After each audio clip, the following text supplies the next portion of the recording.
Kalter Wind im Morgenlicht, Sonne schimmert auf deinem Gesicht, Rotoren drehen, leise summen, Gipfel, die im Nebel verstummen. Deine Hand sucht meine Spur, mitten in der wilden Natur.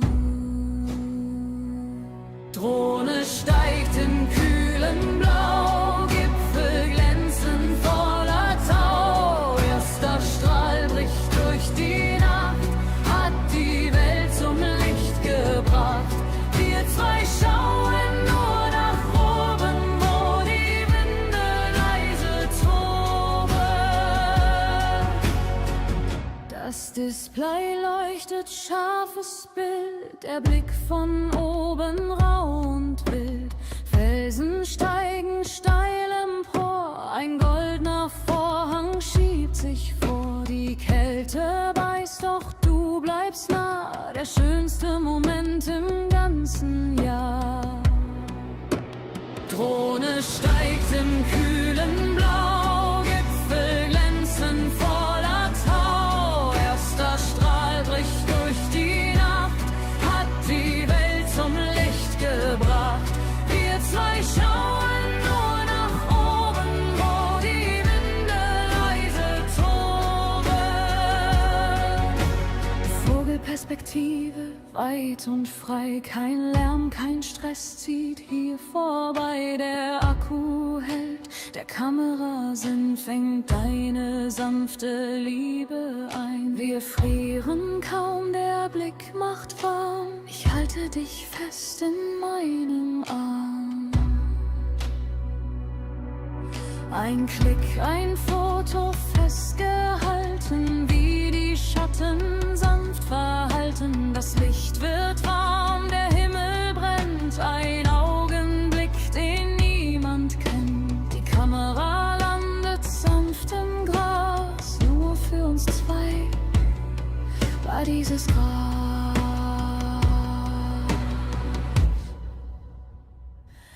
Drohne steigt im kühlen Blau, Gipfel glänzen voller Tau. Erster Strahl bricht durch die Nacht, hat die Welt zum Licht gebracht. Wir zwei schauen nur nach oben, wo die Winde leise toben. Sonne geht auf, die Welt steht still, weil ich nur noch dich hier will. Berg und Tal im Morgengrauen, wir beide werden weiterschauen.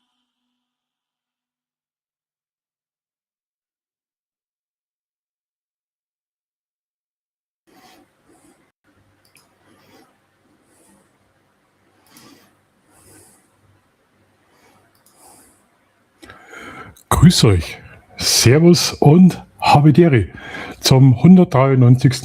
Late Night Talk. Schön, dass ihr mit dabei seid. Im Chat ist ja schon einiges los, habe ich gesehen. Ein herzliches Willkommen.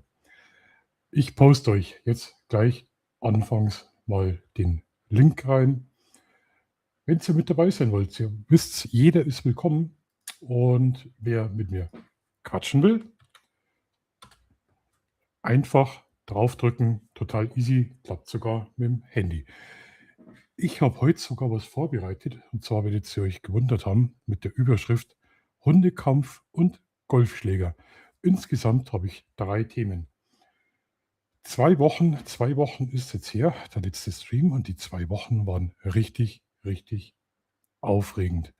Ich hoffe, der Ton passt. Wenn ich zu laut oder zu leise bin, sagt mir bitte Bescheid. Ich begrüße mal ganz kurz hier den Chat natürlich. Das ist ja das Allerwichtigste. Wir haben hier einen Michael Knight, Michael Ritter. Grüß dich, Michael.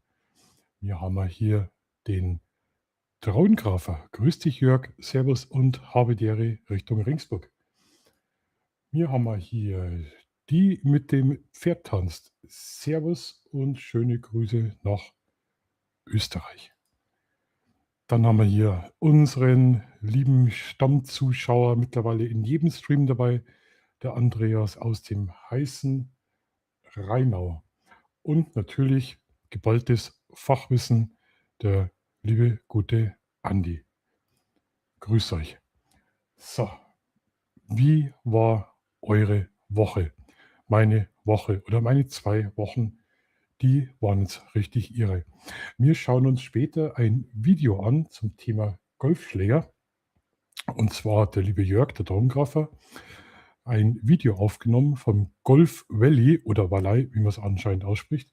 Wir waren nämlich dort für die A1 Anti-Gravity auf dem Event und haben da die Drohne vorstellen dürfen. Und das war ein richtig tolles Erlebnis. Also das schauen wir uns auf alle Fälle nochmal an. Wir haben schon den ersten Gast. Den holen wir jetzt einfach mit dazu, weil ich freue mich jetzt, weil er dabei ist. Wie gesagt, wenn ihr wollt, da ist der Link, draufdrücken und dann funktioniert das auch. Grüß Hallo dich, Markus. grüß dich, Andreas. Das freut mich, dass du mit dabei bist. Das ist ja schön. Immer gern. Ja, ich habe jetzt wirklich 3 Themen heute vorbereitet. Das eine ist der Hundekampf, das zweite ist das Event mit dem Traumgraf, wo wir unterwegs waren. Vielleicht fangen wir mit dem Event an, weil ich weiß nämlich, der Jörg, der ist mich ganz müde, der hat ganz viel gearbeitet. Vielleicht ziehen wir das vor und schauen uns das zusammen als erstes an. Und das dritte, was mich interessieren wird, ist natürlich, wie war euer Sonnenfinsternis? Ich habe ja schon Leute gehört, die haben es nicht ganz hinbekommen. Hi, grüß dich in die Schweiz. Grüß dich. Servus. Also, wenn du willst, Andreas, fangen wir gleich mit dem Video an. Hm? Ja, wie geht's dir eigentlich? Ich bin total unhöflich. Weißt du, ich bin am Anfang vom Stream immer so aufgeregt. Wie immer. Weißt du, schlechte Menschen geht es immer gut. Ja, das kenne ich. Das, genau, so schaut es nämlich aus. Jetzt muss ich wirklich einen Schluck Kaffee trinken. Leute, im letzten Stream haben wir einen großen Fehler gemacht und ihr müsst mir das unbedingt sagen. Ich habe den letzten Stream angeschaut und haben wir doch zusammen ein Video angeschaut und die Tonqualität war richtig bescheiden. Das war nämlich gar nicht der Ton von dem Video, sondern über die Lautsprecher auf mein Mikrofon.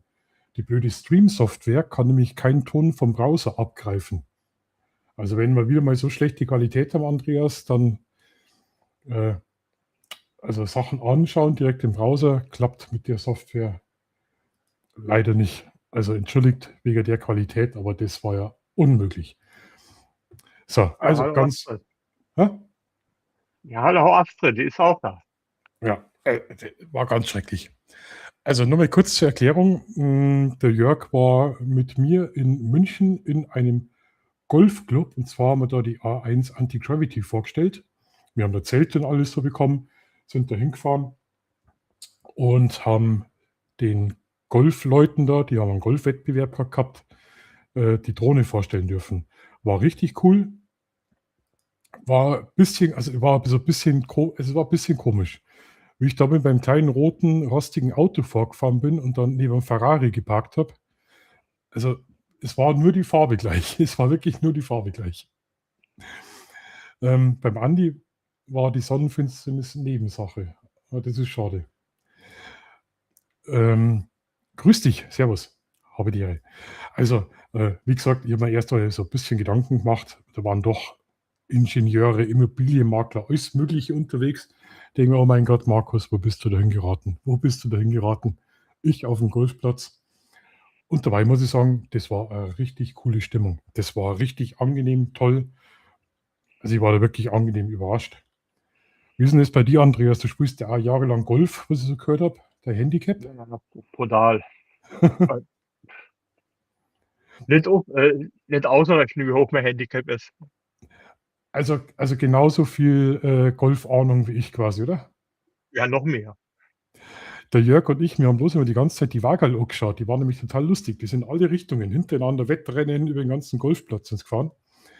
Ich zeige euch mal Aufnahme, damit ihr euch unbedingt. Da ist eine Mücke. Ah, Mist, Scheiße. Ich zeige mal eine Aufnahme von dem Golfplatz, dann könnt ihr euch das unbedingt ungefähr vorstellen, wie der ausgeschaut hat. Und zwar, glaube ich, ist das. Nee, das war hier nicht. Das war die Sonnenfinsternis. Wo haben wir jetzt den Golfplatz vorbereitet? Wie immer. Ach, hier. Also so weitläufig hat das Areal ausgeschaut. Da waren überall die komischen Löcher mit den Fahnen. Und da sind die ganze Zeit die Wagerl gefahren. Summ, summ, hin und her. Das war so lustig zum Zuschauen. Aber da schauen wir uns jetzt gleich das Video an. Das ist ein paar Minuten von München entfernt. Da hinten sind so riesige Stangen. Ich weiß nicht, ob man das erkennen kann. Total cool. Da sind nämlich oben so Wimpel. Und der Jörg und ich haben die ganze Zeit überlegt, ob das vielleicht für uns, für die Drohnenflüge ist. Dabei ist es, wenn man da abschlägt, für die großen Flugbahnen, damit die Golfer praktisch sehen, was da für Windverhältnisse sind. Also total, total irre. Wie gesagt, die waren noch nie auf dem Golfplatz. Und ja, wir haben halt die Chance voll ausgenutzt und sind da rumgeheizt. Unter anderem ist mir da was Schreckliches passiert mit meiner Drohne. Aber das Video ist noch nicht fertig. Das kommt jetzt demnächst, weil ich habe die Chance genutzt und bin mit der großen Drohne da rumgeheizt. Und ja, da machen wir noch was zusammen. Wettrennen mit den Wagerl. Stimmt, aber jetzt schauen wir einfach mal in das Video rein. Wir dürfen nämlich, jetzt pass auf, Andreas, Jörg und ich, wir lachen uns jetzt schon kaputt. Weil wir so brav waren, dürfen wir, also wir sind am Samstag, an einem Samstag zum Golfspielen eingeladen. Ja, weil ich gefragt habe, sage ich, die Wagerl sind so geil, dürfen wir mal mit die Wagerl fahren? Und dann hat uns da die Pächterin von dem Golfplatz wirklich eingeladen zum Golfspielen, so einen Schnupperkurs. Und da darf er so viel, wie wir wollen, mit dem Wagerl rumfahren. Also Jörg und ich, wir haben schon Action-Szenen im Kopf. Also Fast and the Furious wird harmlos, wirklich. Ja, aber jetzt schauen wir in das Video rein, solange der Jörg noch wach ist. Jörg, du kannst auch jederzeit, ich poste jetzt hier den Link nochmal rein, du kannst auch jederzeit noch joinen, Hallo sagen, aber jetzt starten wir einfach das Video. Müsst ihr bitte sagen, wie es im Ton ausschaut. Ja, da sind wir schon wieder zusammen unterwegs. Wir sitzen heute wieder mal im Auto und ich nehme euch heute mal mit zu einem ganz interessanten Turnier mit der Anti-Gravity A1. Darf ich heute mal ein kleines Golfturnier mit begleiten. Also das wird wirklich ganz interessant, denke ich. Jetzt fahre ich aber erstmal schnell nach München. Mal schnell nach München fahren, ja. Es war eine Katastrophe. Wir können es ja sagen, Jörg. Und zwar das Zelt ist irgendwie, eigentlich hätte man einen Flugkäfig kriegen sollen. Das ist ein Käfig, wo die Drohne drin praktisch fliegt, dass nichts passieren kann. Und das Zelt und das Zubehör ist alles nur in München bei Insta 360 vor dem Büro gelegen. Und der Jörg ist da extra noch nach München reingefahren, hat das Zeug alles geladen. Also er hat es Gott sei Dank gerade ins Auto reingekriegt und ist dann erst zum Event gekommen. Also schnell nach München war nicht wirklich so. War eine Katastrophe. Also der Flugkäfig ist auch nie angekommen. Wir haben das dann abseits gemacht, ein bisschen von den Leuten und sind freigeflogen. Aber schauen wir mal weiter. Zu Insta360, da muss ich noch was abholen, was ich dann hier auf diesem Turnier natürlich auch mit brauche. Genau. Da wird mich natürlich auch jemand mit unterstützen. Da freue ich mich ganz besonders drauf. Das ist der Markus von Bavarian Sky Pixels. Den habe ich euch hier oben mit seinem Kanal mal mit verlinkt. Und dann sehen wir uns mit der Anti-Gravity 1, mit der 360-Grad-Drohne auf dem Golfturnier im Golf Valley bei München. Und dann wünsche ich euch jetzt schon mal ganz viel Spaß dabei. Da muss ich allerdings sagen, Andreas, wir waren ja tagelang schon aufgeregt. Wir haben ja sowas, also der Jörg hat das zweimal mitgemacht, einmal in Österreich und einmal in der Schweiz. Und für mich war das das erste Mal.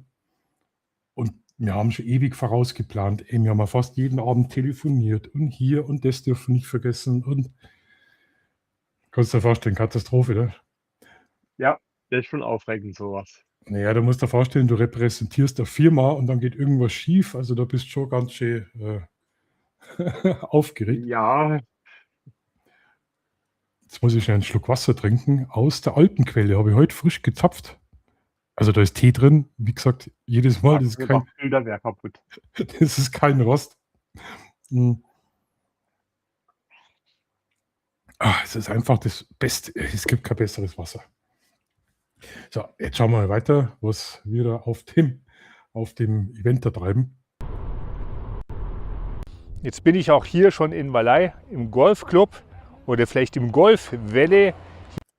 Also da sind wir das erste Mal rein und dann sind da 2 Herren und eine Dame im Anzug drin gestanden und Krawatte und alles blinkt, alles Bronze, Chrom, keine Ahnung, riesenfettes Logo.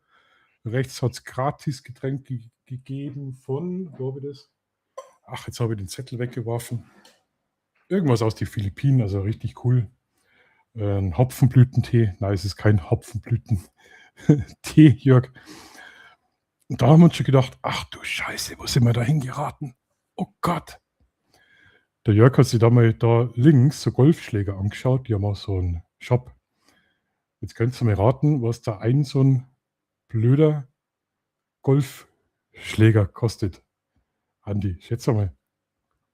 300, der günstige. 1.600 €. Ein Schläger. Ja. Ach du Scheiße. Jetzt stell dir vor, du hast so 10 so Schläger, dann hast du in einem komischen Golf, wie heißt denn das? Der Andi weiß das. So Golf-Paddy, ach, die komischen Baggies, Golf-Baggies. So, ja, 16.000 €. Irre. Findet heute das Golfturnier statt und dann werden wir richtig coole Shots mit. Ja, hier war's, ganz kurz. Kalamanski, ich habe wie gesagt Kalamari, schmeckt richtig cool. Die haben eine Verkostung gemacht und waren Nebensponsor von dem Wettbewerb. Also Anti-Gravity war Hauptsponsor anscheinend. Und das Zeug, das kommt irgendwie so aus den Philippinen, alkoholfrei, und da haben wir probieren dürfen und das war richtig cool. Kalamanski kostet eine Flasche 16 €. Also Oh, ja, ich habe mir schon überlegt, ob ich mal eine bestellen sollte oder so. Da ist auch viel Voodoo bei den Schlägern dabei. Ja, glaubst du, Michael? Golfschläger mit Voodoo? Das wäre ja Geschäftsidee. Ja, aber siehst schon selber, das ist schon, ja, wir haben uns wirklich gedacht, oh Gott, was werden da für Spießer unterwegs sein, gell? Aber, ja. aber es war genau das Gegenteil, wirklich, es war genau das Gegenteil. Leider habe ich nicht viel gefilmt, deswegen habe ich jetzt auch kein großes Video. Deswegen schauen wir uns ein Jörg sein Video an. Mit der Anti-Gravity A1 machen. Ja, das war unser Stand. Der dicke Bayer Sonnenbrille. Es war richtig, richtig heiß. Es war richtig heiß. Toni, ja, Golf kann extrem teures Hobby werden. Ja, also ich habe schon gesagt zu der Pächterin, jetzt wenn wir so einen Golf-Schnupperkurs machen, muss ich mich entscheiden, jetzt Drohnen fliegen oder Golf spielen, aber beides geht wirklich nicht. Es ist wirklich teuer. Also bei dem Golfclub gibt es auch keine Mitgliedschaftspreise, nur auf Anfrage. Also du musst erst beanfragen, hey, darf ich mitmachen? Darf ich mitspielen bei euch? Und dann, glaube ich, kriegst du erst mal so die Preise und dann, glaube ich, hat sich das so ziemlich schnell erledigt. Auf alle Fälle haben wir da unser tolles Anti-Gravity-Schild aufgestellt mit Kabelbinder. Es war brutal heiß. Es war am letzten Samstag. Das war der Ende von der Hitzewelle. Gell? Ja, Ja, genau. Da sind wir als draußen es gestanden. kühler war. Also, ich habe geschwitzt, wenn du die Sonne hast. Es war wirklich ja, unangenehm. Dann haben wir das Zelt aufgebaut und so, und dann haben wir die ganze Auslage und ja, wie man so macht. Und die waren so cool bei dem Golfplatz. Schaut, von hinten haben wir voll die fetten Polstersessel gehabt. Wir waren da voll am Chillen die ganze Zeit. Also das war richtig angenehm. So Jungs, ich golfe nicht und fliege auch nicht. Ich wünsche euch allen einen schönen Abend. Ja, wünsche ich dir auch. Gell? Wir sehen uns im nächsten Stream. Wir haben das Thema jetzt vorgezogen. Das nächste Thema, glaube ich, wäre was für dich gewesen. Du hast da auch einen Hund. Aber du kannst es ja gerne aus der Konserve dann anschauen. So, jetzt müssen wir mal weitermachen hier. 8 Minuten. Den hier kennst du auf jeden Fall. Der Markus, der ist natürlich auch mit dabei von Bavarian Sky Pixels. Und der wird uns heute richtig schöne Aufnahmen mit für unser Video machen. Can you take me higher?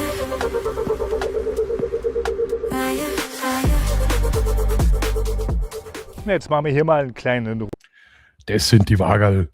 Geil. Das sind die Wagerl. Die laden doch richtig ein zum Rasen, oder, Andi? Ha? Ja. Die sind Wow. auch furchtbar schnell. 6-7 Stundenkilometer. Ja, die fahren wirklich schnell. Die sind nicht langsam. Vor allem haben wir uns schon überlegt, wo wir überall Actioncams hinbauen. Ja, dann machst du ganz hoch, machst du 360-Grad-Kamera. Ja, und vorne und dann wachst du innen eine, den Fahrer und die sind schon komplett ausgestattet. Das haben wir schon alles im Kopf. Ja, danke, Toni. War wirklich ein ganz spannendes Event. Also, wir sind jetzt am 29. wieder oben. Ich weiß noch nicht, ob ich es verraten darf. Wieder am Golfclub und das Event wird noch ein bisschen größer. Also, anscheinend landet da auch dann Hubschrauber und Pole Dancing und keine Ahnung. Du Ich weißt weiß es noch nicht. Hemd und Krawatte, ne? Und was? Und Krawatte. Naja, da kommt, glaube ich, eher die Schickeria aus München. Also, Ja, Hemd und Krawatte. nee, ich zeig doch keine Krawatten ab. Oh, Never. Niemals. Schauen wir mal weiter. Gang. So, und das sind so komische Golfwägelchen. Habt ihr gesehen? Und das sind Golfbälle. Und die haben so komische Schirme Jetzt machen wir dran. hier mal einen kleinen die Rundgang. Schirme gibt es bei Temo. Hä? Die Schirme gibt es bei Temo. Bei Temo, genau. Also, der Andreas bestellt die Golfschläger bei Temo. Sehr gute Idee. Finde ich gut. Schaut mal, die haben so kleine Schirmchen. Das schaut so witzig aus, wenn die da von einem Loch zum nächsten rasen.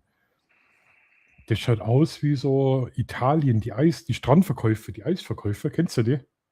Ja, Genau, so schaut das aus. Ja, genau, der Andreas. Das zeig her. Schaut's.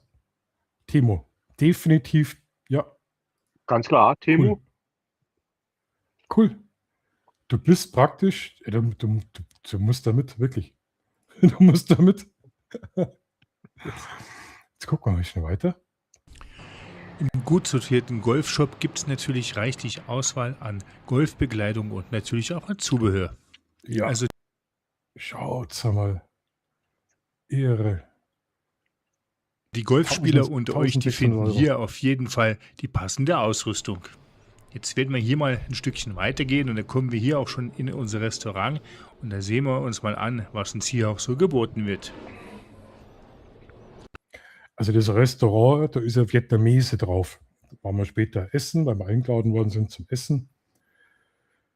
War aber brutal. Wir haben so eine Wespenplage gehabt. Das war nicht angenehm. Das war ehrlich gesagt zum Kotzen. Weißt du, was dein Spezi über ein Spezi hingestellt? Die sind in den Spezi rein. An Jörg sind die in die Suppe rein, die Wespen. In die also wirklich. Na. Nix hat geholfen. Na, das sieht ja schon mal wirklich sehr interessant aus. Und in diesen schön eingerichteten Räumlichkeiten kann man ganz bestimmt richtig lecker speisen. Wir haben uns dann die Preise angeschaut, gell, Jörg? Also wir waren entsetzt. Wir waren wirklich entsetzt, muss ich wirklich sagen. Das waren nämlich ganz normale Preise. Wir haben da wirklich gerechnet, so ein Essen, 50 Euro oder so.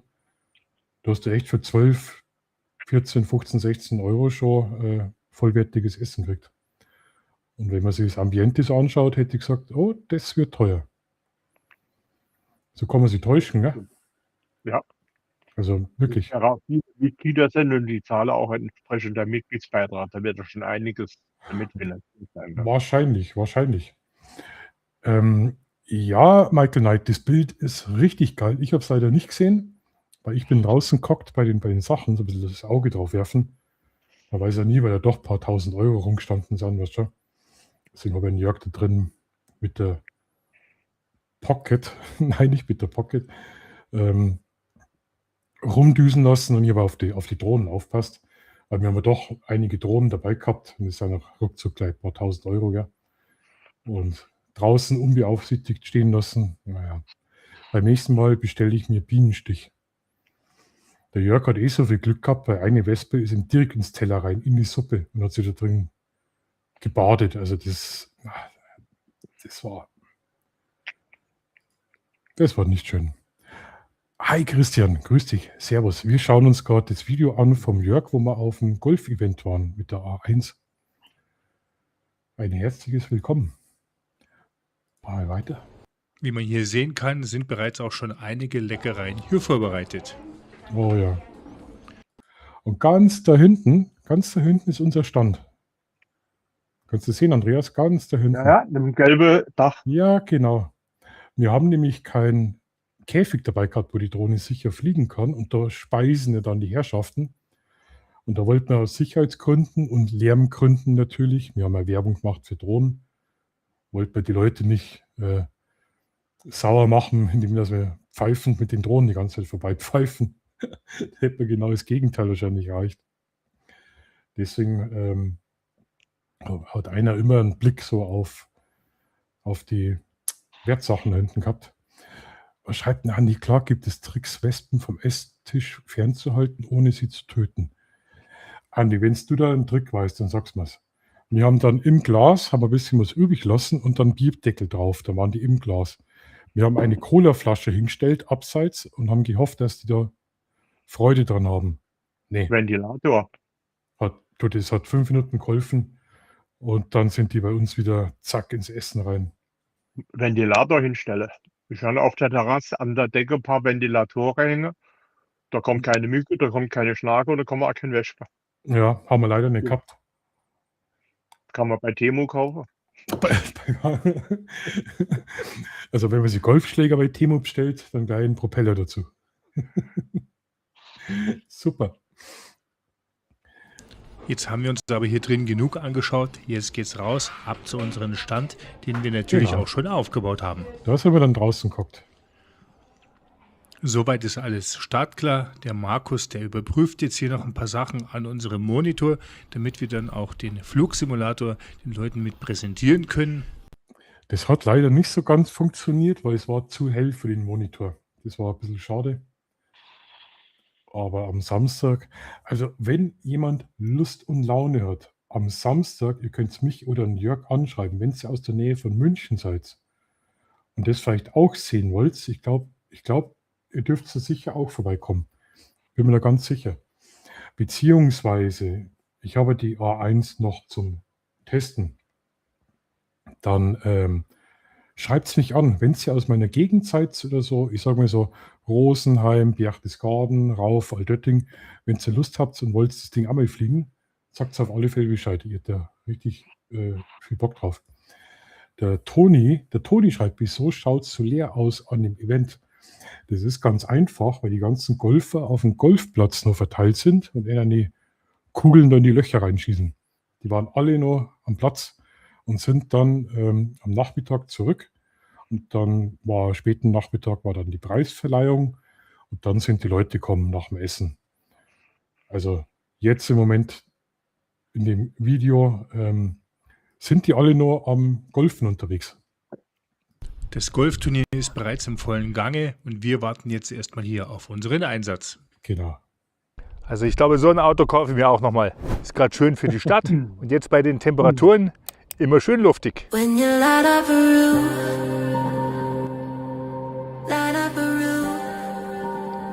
Richtig cool, die Waage. Also wir testen jetzt, ob man heute mal die Drohne aus der Hand starten kann.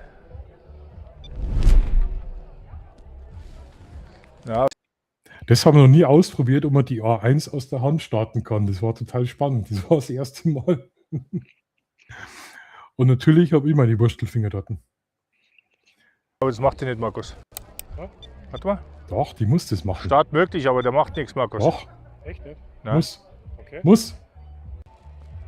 Also, ich starte jetzt die Drohne. Der Markus, da sieht man bloß seine Hand und ich hebe ab.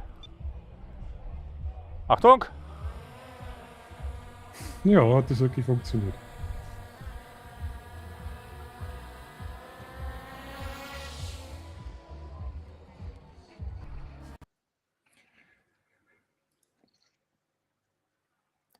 Temu hat doch so einen blöden Mindestbestellwert, den man erreichen muss. Dann lieber beim schnellen Ali. Der schnelle Ali, das ist auch cool. Bei Temu, Ja. da kannst du den Andreas fragen, weil der Andreas ist Nein, 25 Euro. 20 Euro, echt? Ja, 25 in der Regel. Du musst da bei Temu, glaube ich, die ganze Zeit, ich krieg die ganze Zeit 100 Euro, du hast 100 Euro verdient. Vergiss es, das ist alles Wischiwaschi, Tralala und Hopsasa. Es regt mich so auf und ich bin da mittlerweile in so einer WhatsApp-Gruppe. Ich kriege jetzt WhatsApp von Temu Anno. Kennst du das? Ja, ja. Und was ich da schon alles jetzt verdient habe an Gutscheine, Wahnsinn. Immer schön das Kleingedruckte lesen. Ja. Beziehungsweise die Regeln. Aber das ist mir noch gar nicht aufgefallen, dass es bei Temu einen Mindestbestellwert gibt. Muss ich direkt mal aufpassen. Weil es portofrei ist. Schon ist es nicht portofrei. Das ist interessant. Muss ich echt einmal aufpassen. Das Einzige, was ich jetzt weiß, dass es den ganzen Zollimport-Scheiß gibt. Das ist Ja, gut, teilweise ganz schön aus teuer. dem Deutschland Lagerabstelle oder aus dem lokalen Lager, dann hast du nichts drauf. Ja. Das ist Ja, dann ja. ein bisschen teurer, je nachdem, aber Naja, wenn du 10 verschiedene kleine Sachen bestellst, wo der Zoll mehr wert ist wie das Teil, dann wird es teuer. ja, dann hast du aber irgendwann die Grenze erreicht und dann spielst du Okay. auch wieder keine Rolle. Und so viel teurer ist das dann nicht. Das sind ein paar Pfennig. Muss ich mal ausprobieren. Ja gut. Can you take me higher? Higher, higher. Can you take me higher? Higher, higher. Jetzt hat das natürlich richtig Spaß gemacht, gell? So ein leerer Golfplatz dann. Oh. Aber da sieht man, durch die Hitze, die sind alle ausgetrocknet an der Seite, wie viel Wasser fehlt. Und überall Algen drin. Ich bin mit der Mavic 3 drüber geflogen. Die macht ein bisschen bessere Bilder, Videos. Und da habe ich gesagt, das können wir gar nicht hernehmen, weil das schaut wirklich so schlimm aus. Ist zwar interessant, aber für einen Golfplatz, auch die Wiesen so braun. So wie für einen Imagefilm. Golfplatz, den kennen wir irgendwie eher grün und blaues Wasser. Und Ja, aber ist halt so, ne? ja, klar, aber naja. Ja, Wahnsinn. musst du mal nachschauen, Jörg, gell? Hier gibt es jetzt erstmal einen Test am Flugsimulator, bevor die beiden Damen mit uns hier komplett abheben. Das ist richtig erschreckend. Ja, Im siebten Himmel. Genau. Eine mega Kulisse hier mit dem Golfplatz und den Seen. Also Ich fliege jetzt einfach mal ein Stück nach oben. das ist ganz schön hoch, ja. Da haben wir praktisch die Leute, also wir sind mit der Drohne aufgestiegen und haben die Leute durch die Brille schauen lassen. Und 100% haben gesagt, hammergeil. Die waren so fasziniert. Das denke ich mir. Die haben sie ja komplett umschauen können. Von oben. Komplett rauf, runter, links, rechts. Also wie im Flugzeug. Die waren da so begeistert. War schön. Also war schön, wenn man Leute mit Technik so begeistern kann. Das war wirklich, hat Spaß gemacht, weißt du? Und was die Leute für Fragen gehabt haben. Wahnsinn. Man setzt ja so viel voraus, wenn man selber Drohnenpilot ist, dass man weiß. Und dann erschrickt man es am Anfang, wenn man einen erwischt, der sich gar nicht auskennt. Wo man dann denkt, oh, da muss ein bisschen zurückschrauben. Weißt du, was ich meine? Du kannst dann nicht Ja. mit Fachbegriffe um dich rumwerfen, sondern du musst immer die Leute abholen, wo die sind. Und das war, ja. Der Toni schreibt, beim Ali hast bei viel weniger portofrei in die Schweiz und es funktioniert. Du, das muss ich direkt ausprobieren. AliExpress, Andreas, kennst du Ja. das aus? Ja, der ist Kennst auch du- gut. Okay. Du kennst dich mit jedem Chinesen aus, ja? Nein, nicht wirklich. Es ist eigentlich nur, ich bestelle nur bei Temu, weil es da Sachen gibt, die es bei uns einfach nicht gibt. Mhm, das stimmt. Ja, ansonsten, Wäre nichts für mich so das viel teurer. Drohnenfliegen, aber die Resultate sind toll. Ja, Toni, wenn du in der Schweiz bist, dann hast du gerade die Megaspots. Gerade da. Wobei, jetzt habe ich wieder einen Bericht gesehen, dass in der Schweiz, ich weiß nicht genau wo, ein riesiger Felsabbruch bevorsteht. Irre. Da ist alles schon irgendwie gesperrt. Ich weiß aber nicht genau, wo das, an irgendeinem Gletscher. Also echt verrückt. Ja, die Aufnahmen sind schon toll. Ja, die sind da toll geworden. Bis 120. Bis 120 Meter. Du hast es nicht gesehen. Hallo, hallo. Ja, die Mädels. Da bin ich da. Das schaut von außen immer so lustig aus, gell, wenn jemand eine VR-Brille aufhat. Und jetzt darf ich euch noch unseren Hauptsponsor. Ja, also ich habe einen Jörg gefilmt und der Jörg hat da kurz die Ansage gemacht, dass wir da hinten sind. Und das war ein bisschen komisch, weil die Leute immer geschaut haben, weißt, wenn ich da eine Kamera in der Hand habe, das ist jetzt nicht so gern gesehen. Deswegen habe ich ihn da leider auch nicht ganz hundertprozentig drauf. In Mägenwil bei in der Schweiz, genau. Ja, der Jörg war auch in der Schweiz auf dem Event mit A1. Also wie gesagt, wenn es die Chance habt, schaut es unbedingt. Das ist so ein Heute Wow-Effekt. vorstellen, das ist nämlich Anti-Gravity, die super Hightech-Drohnen, die so ein bisschen hinterm Busch versteckt sind. Deswegen habe ich gedacht, mache ich jetzt die Ansage, damit ihr nämlich alle zu den Jungs mal hinterschaut. Das ist sozusagen hier der heißeste Scheiß im Drohnenbusiness. Aber die zwei Jungs neben mir können euch da auch noch mal ein bisschen mehr dazu erzählen. Natürlich. Hallo, jetzt möchte ich mich ganz kurz auch mal mit vorstellen. Mein Name ist Jörg und ich möchte mich auch ganz kurz hier in das Gespräch von meinem Vorsprecher mit einklinken. Er hat das Getränk, mit dem man alles machen kann. Wir haben die Drohnen, mit der man eigentlich alles machen kann. Und wer Interesse hat an so einer Drohne bzw. wie das ganze System funktioniert, der kann uns gerne da hinten an dem Stand mit besuchen. Da kann man einen kleinen Flugtest mitmachen und dann kann man sich mal so eine Goggles aufsetzen. Da sieht man vielleicht aus wie eine Mickey Maus, aber man hat da wirklich ein unbeschreibliches Flugerlebnis in 360 Grad. Also ist wirklich was ganz Besonderes. Ist nicht wie so eine normale Drohne oder ein Handy, mit dem man vielleicht durch die Gegend läuft und überall ein Foto macht. Hier mit so einer Drohne macht man auf einmal wirklich Fotos und Videos in allen Perspektiven in 360 Grad. Also wer Interesse hat, schaut dann einfach mal ganz kurz bei uns mit vorbei. Dankeschön. Genau. Ja, vielen Dank. Also die heißen Anti-Gravity und wie gesagt, wir haben auch einige Videos schon gepostet, was man damit machen kann. Das ist wirklich spektakulär. Schaut einfach nochmal hinter und lasst euch das zeigen. Und nachher macht ihr noch eine Show. Wir machen dann noch einen Flugtest, genau. Da kommt noch ein Test dann. Und die Ehrung gibt es auch bald.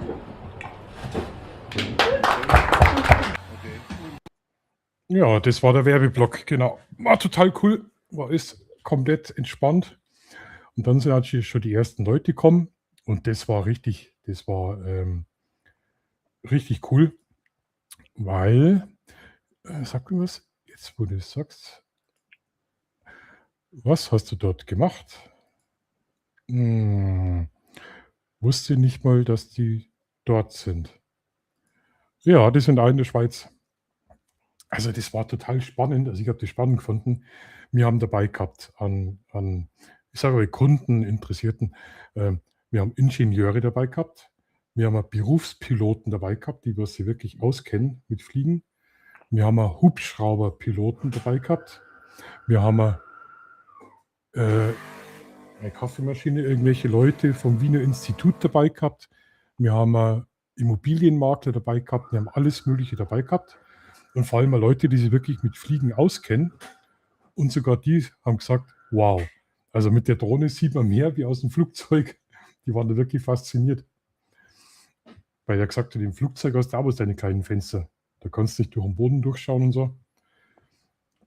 Hobby fasziniert mich, da ein bisschen auszutauschen. Also. Nach meiner kleinen Moderation haben sich jetzt natürlich weitere Personen zum Testen der Anti-Gravity A1 hier bei uns am Stand auch nochmal mit eingefunden. Er geht alleine jetzt. Da haben wir geschaut, wegen Abstandssensoren und so weiter. Ja. Aber ich lande jetzt mal so. Der Jörg landet jetzt professionell in der Mitte. Während unsere Jörg, das hast du rausgeschnitten, gell, dass es 3 Meter daneben war. Ja. Das hat er rausgeschnitten. Hast du es gesehen, Andi? Da war der Schnitt. Dabei landet die wirklich komplett in der Mitte. Also wenn man automatisch landet, auf einen Zentimeter. Der Busch da hinten, der spielt im nächsten Video noch ganz eine große Rolle. Der Andreas weiß schon, gell, um was es geht. Ja. gab es natürlich ausführliche Gespräche rund um das Thema Drohnefliegen. Dabei haben wir versucht, alle Fragen zur Anti-Gravity A1 und diesen ganzen Themen mit zu beantworten.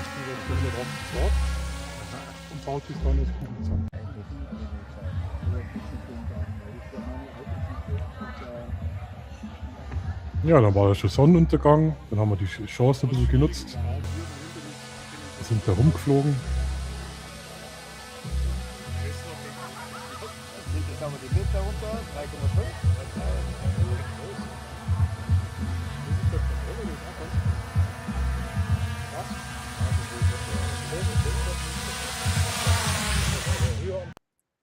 Wir haben dann angefangen, die Leute irgendwann auf die Sessel zum Hinsetzen. Weil wenn du das nicht gewohnt bist, denen ist dann ein bisschen schwindelig geworden. Weißt du, wie ich meine? Ja. Dann haben wir zur Sicherheit gesagt, da einen Sessel rein, da kann nichts passieren, da fällt uns keiner um. Toni, das Thema Busch, das wird mein nächstes Video. Wir können da noch nicht. Psst.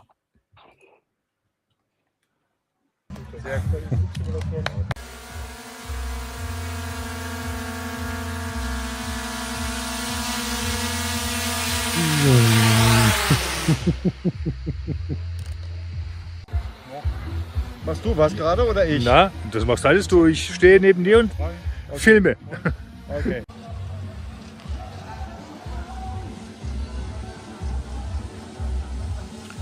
Bei vielen Testflügen konnten wir hier natürlich unseren Interessenten ein immersives Flugerlebnis mit der Anti-Gravity A1 bieten und die Leute hatten richtig viel Spaß. Also den Link von dem Kanal und von dem Video, das verlinke ich euch natürlich, da könnt ihr drauf schauen. Soll ja kein Werbevideo sein. Ich wollte euch bloß zeigen, wie geil so ein Event war und wie man zu sowas ja, kommt durch Zufall, also wirklich durch Zufall. Und das war halt richtig geil. Schauen wir mal so. Zack, zack. Ja, das war's auch schon. Können wir ausblenden. So, jetzt haben wir es geschafft. Jetzt haben wir es geschafft. Und Andreas, wann kommst du nach Bayern? A1 fliegen? Oh, Hm. nee, mache ich wahrscheinlich nicht A1 fliege, weil sonst kommt wieder der Haben-will-Virus und nee, dafür darf ich bei uns an zu wenige Stellen fliegen. Ich bin mir sowas von sicher, der kommt, der ich haben will. Das ist ganz brandgefährlich. Also wirklich, wie lange kann man mit dem Ding fliegen? Mit einer Akkuladung. Also mit einer Akkuladung kannst du ungefähr 20 Minuten fliegen. Ist dann normalerweise 3 Akkus dabei mit dem größeren Bundle. Und dann hast du 60 Minuten zum Fliegen. Und das ist schon eine lange Zeit um einen Spot. War da viel da drauf auf der Drohne? Werdet ihr geflogen sein, gerade wo die Sonne so auf den Sensor gestrahlt hat? Was meinst du? Was war da? War da Filter drauf, ND-Filter oder sowas? Nein. Gar nichts? Gar nichts, nein. Hat mich Schade. auch gewundert. So richtig in die Sonne rein, ja.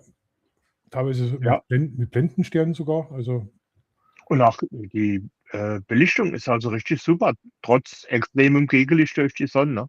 ja, du musst halt den kleinen Sensor vorstellen, gell? Das ist irre, was die mittlerweile da an Technik rausgeholt haben, gell? Also das fasziniert mich. Bin da auch das erste Mal geflogen und da gibt es auch ein Video dazu, habe gesagt, hammergeil, hammergeil. Aber mir war das zu dem Zeitpunkt auch noch richtig zu teuer. Weil, Ah, jetzt nicht mehr.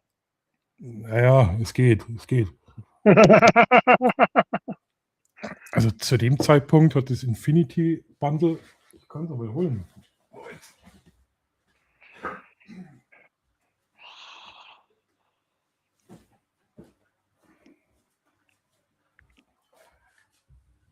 Also soweit ich weiß, hat das Bundle, ich hoffe, man kann es einigermaßen erkennen.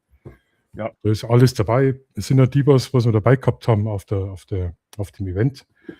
Mit Ladestation und Akkus und Brille natürlich und alles Mögliche. Was mich gewundert hat, die Leute auf die Seite stellen, haben wir oft gefragt wegen der App, wegen der Nachbearbeitung. Weißt? Und was dann die Software dazu kostet, war ich ganz entsetzt. So, die Software ist kostenlos. Dann haben die es nicht verstanden. Ja, wie ist es dann so ein monatlicher Abo-Preis? Sage ich, nee, das ist komplett umsonst. Und zu dem Zeitpunkt hat das Bundle, glaube ich, 1.600 € gekostet. Also so viel wie meine große Mavic 3. Und da habe ich gesagt, nee, das ist schon heftig. Und jetzt habe ich gesehen, gibt es für 999 €, also 400 € weniger.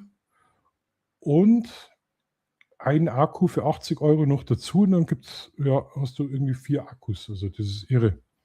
Wahnsinn. Wie die ist da mit richtig Device. gut dabei. Ja. Und es sind ja wirklich welche weggegangen. Also es haben sie wirklich ja welche dann die Drohne gekauft, gell? Also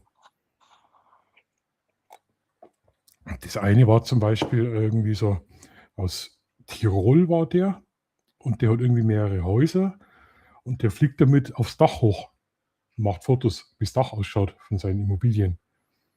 Der sagt, das Macht ist Sinn, geil. ja. Ganz einfach zum Fliegen. Er fliegt drauf, macht ein paar Fotos, kann es an seine Handwerker irgendwie so weitergeben.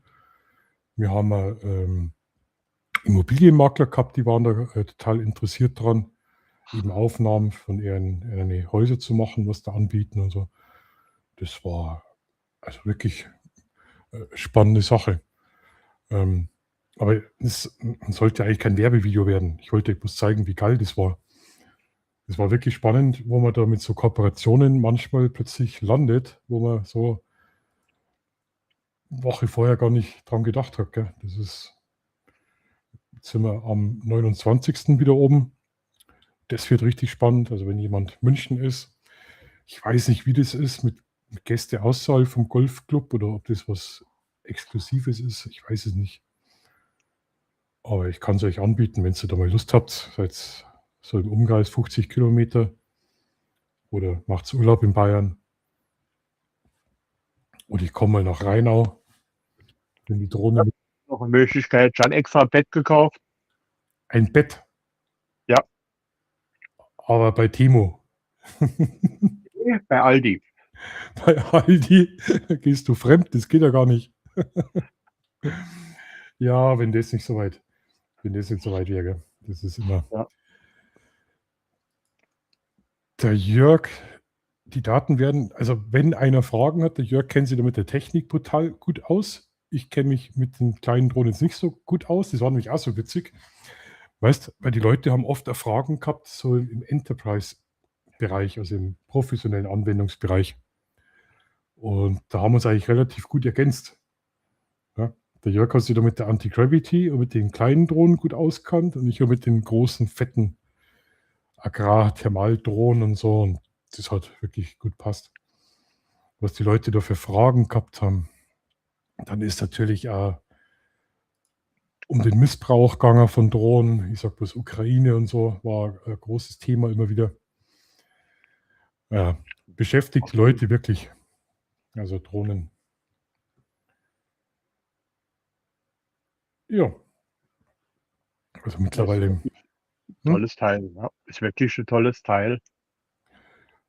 Ja, es macht wirklich was. Gut, also das war jetzt eigentlich das Drohnenthema. Ey, das hat jetzt 50 Minuten gedauert, seid deppert, wie man in der Schweiz sagt.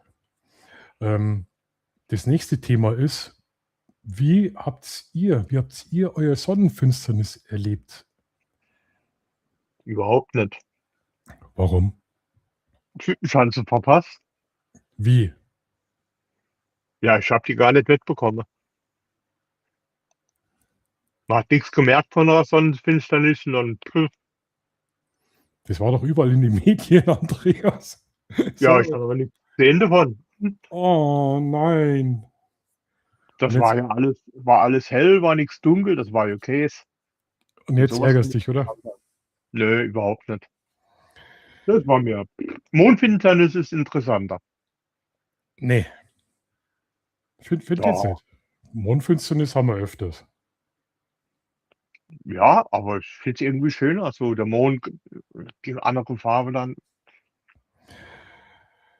Der Toni fragt, Kann man die legal fliegen ohne Anmeldung oder sonst was in der Schweiz? Also ich glaube mal, in der Schweiz wird es auch so sein, dass du Haftpflichtversicherung einfach brauchst.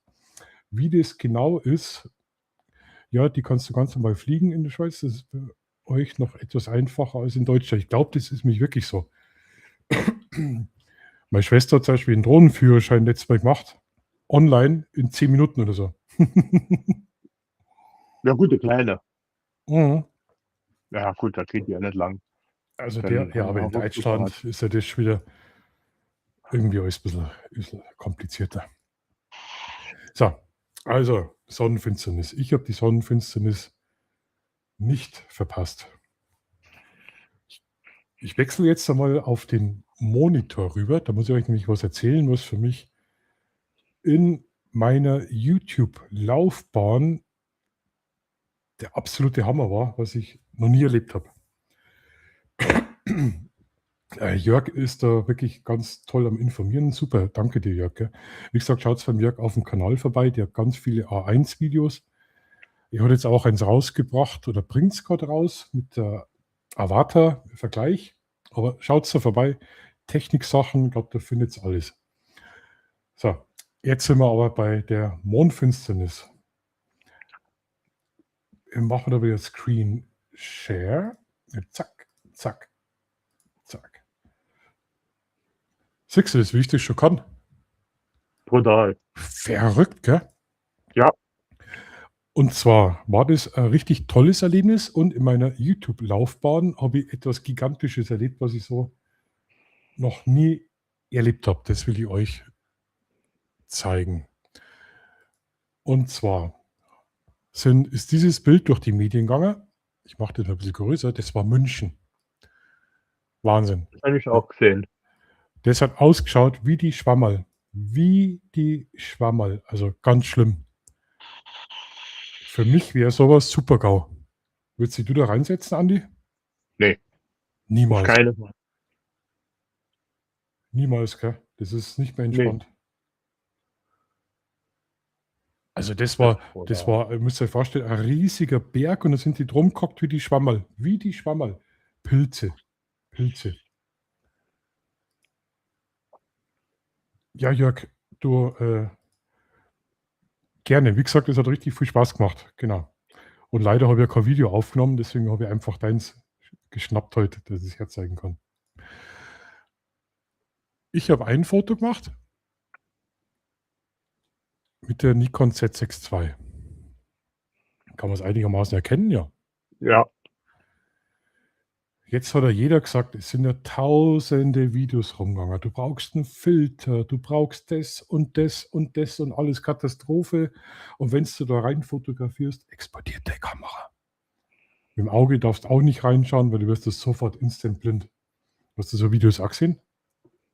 Ja, ich habe mal gar keine Videos angeguckt von der Sonnenfinsternis. Wie gesagt, die hat mich gar nicht so arg interessiert. Ach, deswegen hast du es ja verpasst. Ja. Also, ich habe das Foto oder die Fotos ohne Filter gemacht und manuell. Und zwar ist es nichts anderes gewesen wie ein Sonnenuntergang. Schaut mal, wie tief die Sonne unten ist. Du, und wie viel, also die ganzen Wiesner und wie es alle da sind, jeder Rico Best, Filter, Filter, Filter, Filter, ist das A und O. Ohne Filter fotografieren ist tödlich. Sofort. Dann bin ich auf die Idee gekommen, hey, das ist doch, wir haben doch alle schon Sonnenuntergang fotografiert. Was ist jetzt da anders? Und du hältst ja beim Sonnenuntergang nicht direkt in die Sonne rein. Da nimmst du halt dann einen Punkt daneben oder irgendwie so. Ja. Und genauso habe ich es auch gemacht. Ich habe da manuell fotografiert. Ich habe da einfach die ISO und so weiter, soweit alles runtergeschraubt, dass es schön dunkel ist. Und habe dann solche Fotos gemacht. Und ich bin Anfänger. Also, Ja gut, das geht schon, klar. ich habe jetzt da kein Problem drin gesehen. Ja. Ich weiß gar nicht, wie das in der Schweiz war. Hatte keine Brille für die Finsternis und diese Massen hätten mich. Ja, also das geht gar nicht. Das geht gar nicht. Da hätte ich lieber auf die Sonnenfinsternis verzichtet. Und der Jonas, der Junior, war mit dabei. Wir haben uns dann die Sonnenbrille aufgesetzt. Und später, wie die Sonne dann so tief gestanden ist, habe ich das auch ohne Brille wunderbar sehen können. Und ich meine, keiner schaut 10 Minuten in die Sonne rein. Also, das haben wir als Kinder immer so gemacht. Wer kennst das nicht? Wie meiner Schwester haben wir es immer gespielt. Wer kann am längsten in die Sonne schauen? Haben uns auf die Wiese gelegt oder ins Feld und haben in die Sonne reingestarrt, weil das so cool war, wenn wir dann geblendet waren. Ja, das sieht man nichts mehr Weile, ne? Ja, genau, da haben wir uns als Kinder gespielt damit. Da hat uns keiner gesagt, dass das schlimm ist. Vielleicht habe ich deswegen jetzt eine Brille. Ich habe dann auch Timelapse aufgenommen mit der Action 4 und mit der Pocket 3, weil ich mir gedacht habe, oh, vielleicht kann man da ja was erkennen. Ich kann euch das auch mit zeigen. Wir haben einen wunderschönen Platz gehabt. Das seht ihr jetzt dann gleich. Wir waren ungefähr 15 Menschen, nicht mehr. Nicht Tausende, sondern 15. Und da war das wirklich ein ganz tolles Erlebnis. Gerade wie das Licht dann sich geändert hat. Das war unser Ausblick. Ich schaue mal, vielleicht kann ich das ein bisschen größer machen. Soll ich das mal auf Vollbild umschalten? Soll ich es mal probieren? Vielleicht sehen wir es besser. Probier's mal, ja. Dann schalte uns 2 Nasenbären weg. So, vielleicht sehen wir es ein bisschen besser. Ich wollte eigentlich auch ein Video draus machen, aber irgendwie, naja, weißt, man muss nicht immer aus allem gleich ein Video machen. Und wir haben da unsere eigene Bank gehabt und das war der Ausblick komplett flach in so ein Naturschutzgebiet rein, in die Arche. Das ist ein Fluss oder eher sumpfiges Gelände, was in den Chiemsee dann reinfließt. Das ist 3 Minuten im Auto weg von mir. Ja, dann ist da die Sonne schön untergegangen. Man sieht kaum Leute. Mal hin und wieder Radlfahrer. Die Flugzeuge, was er da oben vielleicht so ein bisschen aufblitzen sieht immer wieder, das sind die, was Richtung Salzburg im Flughafen fahren. Und da haben wir dann den Sonnenuntergang gehabt und hier hat dann auch die Sonnenfinsternis angefangen. Also überhaupt kein Problem, dass man da rein fotografiert. Und so, also es war alles an Menschen, was hier waren. Genau. Es war halt ein ganz komisches Licht. So ein bisschen kann man es erkennen, glaube ich. Ja, da Ganz fängt schon an. Ja, genau, so ein ganz komisches Licht und es ist ja kühler geworden. Also die Temperaturen haben wir es ja gemerkt. Da hinten hüpfe ich gerade rum mit dem Jonas. Auf dem Feld haben wir ja noch Fotos gemacht, weil so blöde Stromleitung da waren. Und das war alles an Menschen, was da waren. Können wir hier schauen. Und das war natürlich ein schönes Erlebnis. Deswegen habe ich gesagt, so mit tausenden Menschen mittendrin. Und da hat sich das Licht dann geändert. Seht ihr den Unterschied? Zack, Ja. zack. So ein ganz ein komisches Dämmerlicht. Das schaut er. Da ist irgendwas für die Linse gelaufen. Andi, ich wünsche dir was. Schönen Abend noch, Andi, gell? Und da hat es dann angefangen. Und so hinterm Baum, hier kann man so ein bisschen erkennen. Kann man es ein bisschen erkennen, den Halbmond oder Halbsonne? Ja, jetzt, genau, jetzt sieht man es. Gell, genau. Ja. Und dann schaut so, was da für Schatten schon. Und da haben wir dann die Fotos gemacht, wie ein Sonnenuntergang. Ja gut, wenn in der Stellung geht das, aber wo die Sonne noch am Himmel gestanden wäre, hätte ich ohne starken ND-Fender, mindestens 1000er ND-Filter, nichts gemacht. Ja, da hätte ich nie rein fotografiert, never, niemals. Aber hier beim Sonnenuntergang, da haben wir gedacht, und dann ist die Sonne untergegangen. Ja, und das war's. Und das war einfach ein tolles Erlebnis. Das war jetzt, wie soll ich sagen, die Ergebnisse wären natürlich bestimmt besser gewesen. Aber das war so ein tolles Gefühl, weißt du, mit den Menschen, alles friedlich, alle gut drauf, alle waren still, waren wirklich alle still. Einfach nur da gehabt und das Naturphänomen angeschaut. Das war ganz entspannt. Das war einfach schön. Also schade, dass du das verpasst hast, wirklich. Gerade Ja, bei ich dir. meine, die letzte Sonnenfinsternis, die war ja am helllichsten Tag und dann ist dann alles dunkel geworden und das war richtig toll. Das war Also auch nicht so, krass, ja. Ja, da kann ich mich erinnern. Das war 2000 rum. ja, und da haben wir uns noch die Sonnenfilter selbst gemacht. Ah, Eine okay. Glasscherbe, eine große und dann mit Raclette drunter gehalten und die Scheibe eingerußt. Okay. Das war wirklich Eingerußt, persönlich. eingerußt. Ja. Okay, das haben wir früher mit Ruß gemacht. Hm? Ja, cool. Und das geht richtig gut. Also dann habe ich ein Schweißerbrill gehabt für E-Schweißer. Okay. Dann ist natürlich alles ein bisschen grünlich, aber das ging Ja, auch. cool. Ja. Soll ich verraten, wo ich mal Sonnenfinsternis erlebt habe? Im Im Knast. Im Knast. Tatsächlich? Im Knast. Aber ich Ja, war da muss der, man aufpassen. aber ich war der mit dem Schlüssel. Ich kann mich da so gut dran erinnern, weil an die Lumpen, also im Justizjargon sagt man ja Lumpen dazu, zu die Häftlinge, die Sonnenbrillen da verteilt haben. Und da haben wir die Gefangenen, die Lust gehabt haben, raus auf den Hofgang. Und ich habe die damals bewacht draußen im Hof bei der Sonnenfinsternis. Und da sind die Lumpen alle draußen gestanden und ich auch mit der Brille. Und da habe ich es zusammen mit den Gefangenen die Sonnenfinsternis angeschaut. Das muss in die 20er, wie alt war ich da? 23, 24, nach der Soldatenzeit so. Muss das so gewesen sein.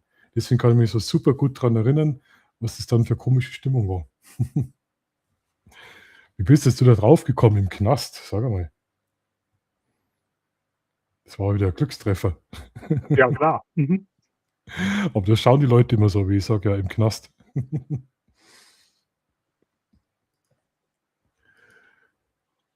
So, jetzt kommt aber das, was ich euch unbedingt erzählen wollte. 1999, Dankeschön, Jörg, danke, was ich so noch nie erlebt habe. Und zwar wollte die Sonnenfinsternis in Ruhe chillen. Der Jonas war da, ich habe mich gefreut, weißt, er hat sich gefreut. Er hat eine Brotzeit gehabt, hat den Schnabel gehalten, hat seine uralte Sony-Kamera gehabt. Der mit der Sony-Kamera die Sonnenfinsternis fotografiert. Hat das erste Mal auch manuell ausprobiert zum Fotografieren, war total spannend. Und der hat bessere Fotos gemacht als so manch anderer. Also, einer hat mir geschrieben, das tut mir eigentlich voll leid, der hat gesagt, er hat kein einziges Foto geschafft, was man einigermaßen anschauen kann. Fotografiert aber schon seit ewigen Zeiten, keine Ahnung, was er da falsch gemacht hat. Also Glanzi an der Stelle, tut mir echt leid, aber du hast dafür schon Polarlichter fotografiert und ich habe es ja nicht geschafft. So, dann sitzen wir da und warten, haben alles aufgebaut und so weiter. Ja. Die Leute waren auch so ein bisschen interessiert, was wir da machen. Und dann schaue ich aufs Handy und ich bin ja seit 5, 6 Jahren ungefähr sowas Moderator bei Just Schmidt. Der eine oder andere kennt den Kanal vielleicht, großer Drohnen-Tech-Kanal. Und dann schaue ich, ja, Christian geht jetzt beim schönsten Augenblick live. Und als Moderator, denke ich mal, schaust mal mit rein. Normalerweise sind beim Just Schmidt, seinem Livestream, immer so 100, 150 Leute dabei. Und der gute Christian ist auf die Idee gekommen, hey, ich könnte ja mit einem großen Teleskop live die Sonnenfinsternis übertragen. So, jetzt schaue ich in den Stream. 5000 Zuschauer. Ich war der einzigste Moderator. Viel Spaß. Ja, es waren leider wirklich krasse Leute unterwegs. Also da waren Sachen dabei. Das war unter aller Sau. Das war wirklich krass. Wenn man denkt, also, dass es sowas gibt. Unterste Schublade, unterste Gürtellinie, Politik, Palästina. Hey, ja, Alles. Sonnenfinsternis. Also richtige Trolle, also wirklich abartig. Ich habe alle Sekunde habe ich einen gebannt vom Kanal, zack, zack, zack. Ich bin bloß so da gehockt, einen nach dem anderen. Ich bin nicht mehr hinterhergekommen. Schau drauf, 12.000 Zuschauer gleichzeitig. Ich der Einzige. Ich habe an Christian dann angeschrieben übers Handy, sage ich, mach den Chat bitte langsam. Man kann es nicht moderieren. Und das Problem ist ja, wenn du jetzt einen Stream machst, bist du als Hoster verantwortlich dafür, was die Leute schreiben, weißt. Und wenn die gerade also nationalsozialistische Sachen schreiben, oder judenfeindliche Sachen oder sonst. Und das im Sekundentakt, das war nicht lustig. Ich bin bloß da gehabt, zack, zack, zack, zack, zack, zack, zack, zack. Einigermaßen im Griff gehabt. Der Christian hat den Chat dann langsam gestellt. Schaue ich auf den Chat, 20.000 Zuschauer gleichzeitig. Ich der einzigste Moderator. Ich habe sowas in meiner YouTube-Laufbahn noch nie erlebt. Christian auch nicht. Der war fix und fertig. Wir haben danach telefoniert. Hammer. Zur Spitzenzeit, musst du dir das vorstellen, Andreas, waren gleichzeitige Zuschauer, also fast so wie bei mir im Chat, 27.000 gleichzeitig. Boah. Ich war am Verzweifeln. Ich habe wirklich Leute weggebannt, wo es geht, weil wirklich so ordinäre Sachen dabei waren. Am Ende vom Stream haben wir dann kurz telefoniert, haben wir geschaut, waren es 330.000 Aufrufe. Boah. Das wird auch sein absoluter Rekord gewesen sein. Ja, Christian war hellauf begeistert. Also irre. Ich habe mich so gefreut für ihn. Für mich war das auch ein Highlight. Weil so viel, also das 27.000, doch immer von den größten YouTubern in Deutschland, gell, die sowas mal zusammenkriegen. Jetzt, wo du mal sagst, ich habe schon lange keine Benachrichtigung mehr gekriegt, dass er wieder Film online gestellt hat. Muss ich mal gucken, was da los ist. Der Justin Schmidt, Ja, der hat sich doch schwer am Bein verletzt, ist über die Stufen gestolpert. Mit OP und Fixateure und Metall und der kommt ach du momentan, Scheiße. ja, der kommt leider momentan nicht zum, sag's, Dann ist das verständlich. genau. Aber Stream hat recht gut funktioniert, weil der ist eigentlich bloß draußen gehockt und hat immer wieder auf die Sonne da ausgerichtet. Und ja, es war irre. Ich habe mir das aufgenommen. Ich habe mir 10 Minuten von dem Stream aufgenommen. Da sieht er wirklich nur bannen. Du kommst da nicht mehr hinterher. Ja, ist klar. Ja, und du musst es aber machen, weil wenn du es unmoderiert lässt, dann ist der Kanal sowas von schnell weg, weil du bist ja als Hoster, also jetzt wenn hier einer so gesetzeswidrige Sachen, sage ich mal, schreibt, dann bin ich ja verantwortlich, weil ich das nicht wegmache und stehen lasse. Wir haben dann telefoniert und dann sind wir draufgekommen, wir löschen den Chat einfach, dass der dass der nicht mitgespeichert wird und dann sind wir aus der Sache raus. Ja, aber es war, Das ist das Beste, was man machen kann. ja, das war nicht normal. Bannt das YouTube nicht selbst, wenn es gegen die Regel verstößt? Das Problem ist, also YouTube, da gibt es einen Filter, den kann man einstellen, gibt's. Aber YouTube geht da nicht her und bannt dann die Zuschauer, sondern wenn dann in dem Kanal so Äußerungen fallen und das in der Richtung abdriftet, dann gehen die her und machen den Stream komplett dicht. Dementsprechend auch damit Strikes und Konsequenzen. Ja, also das war Gratwanderung. Ich habe echt geschwitzt. Ich habe getan, was geht. Aber ich habe das nicht alles geschafft. Gell. Das war. Ja, ist klar. Aber ich habe mir das als Andenken, habe es aufgehoben, weil sowas habe ich noch nie erlebt. Wirklich. Ich glaube, sogar 10 Moderatoren hätten das wahrscheinlich nicht geschafft. Nee. Ja. Bei der Menge geht das gar nicht. Also, ich habe bloß denkt, wenn sie jetzt den Kanal wegstriken, vor allem, ich wollte ja eigentlich die Sonnenfinsternis anschauen. Jetzt war wieder, weißt, erst wollte die Stimmung genießen, jetzt hat aber der Christian angefangen zum Streamen, den wollte ich auch nicht hängen lassen. Das war schwierig für mich. Bin dann echt bloß so da gehockt am Handy und ich bin eigentlich nicht so ein Mensch, der bei solchen Situationen am Handy hängt. Also, ja, war ein bisschen doof. Ja. Aber der Toni hat das gut erkannt. Gut, können wir froh sein, dass wir hier nur 10.000 im Chat sind. Definitiv. Ja. Da bin ich voll dankbar. Wirklich.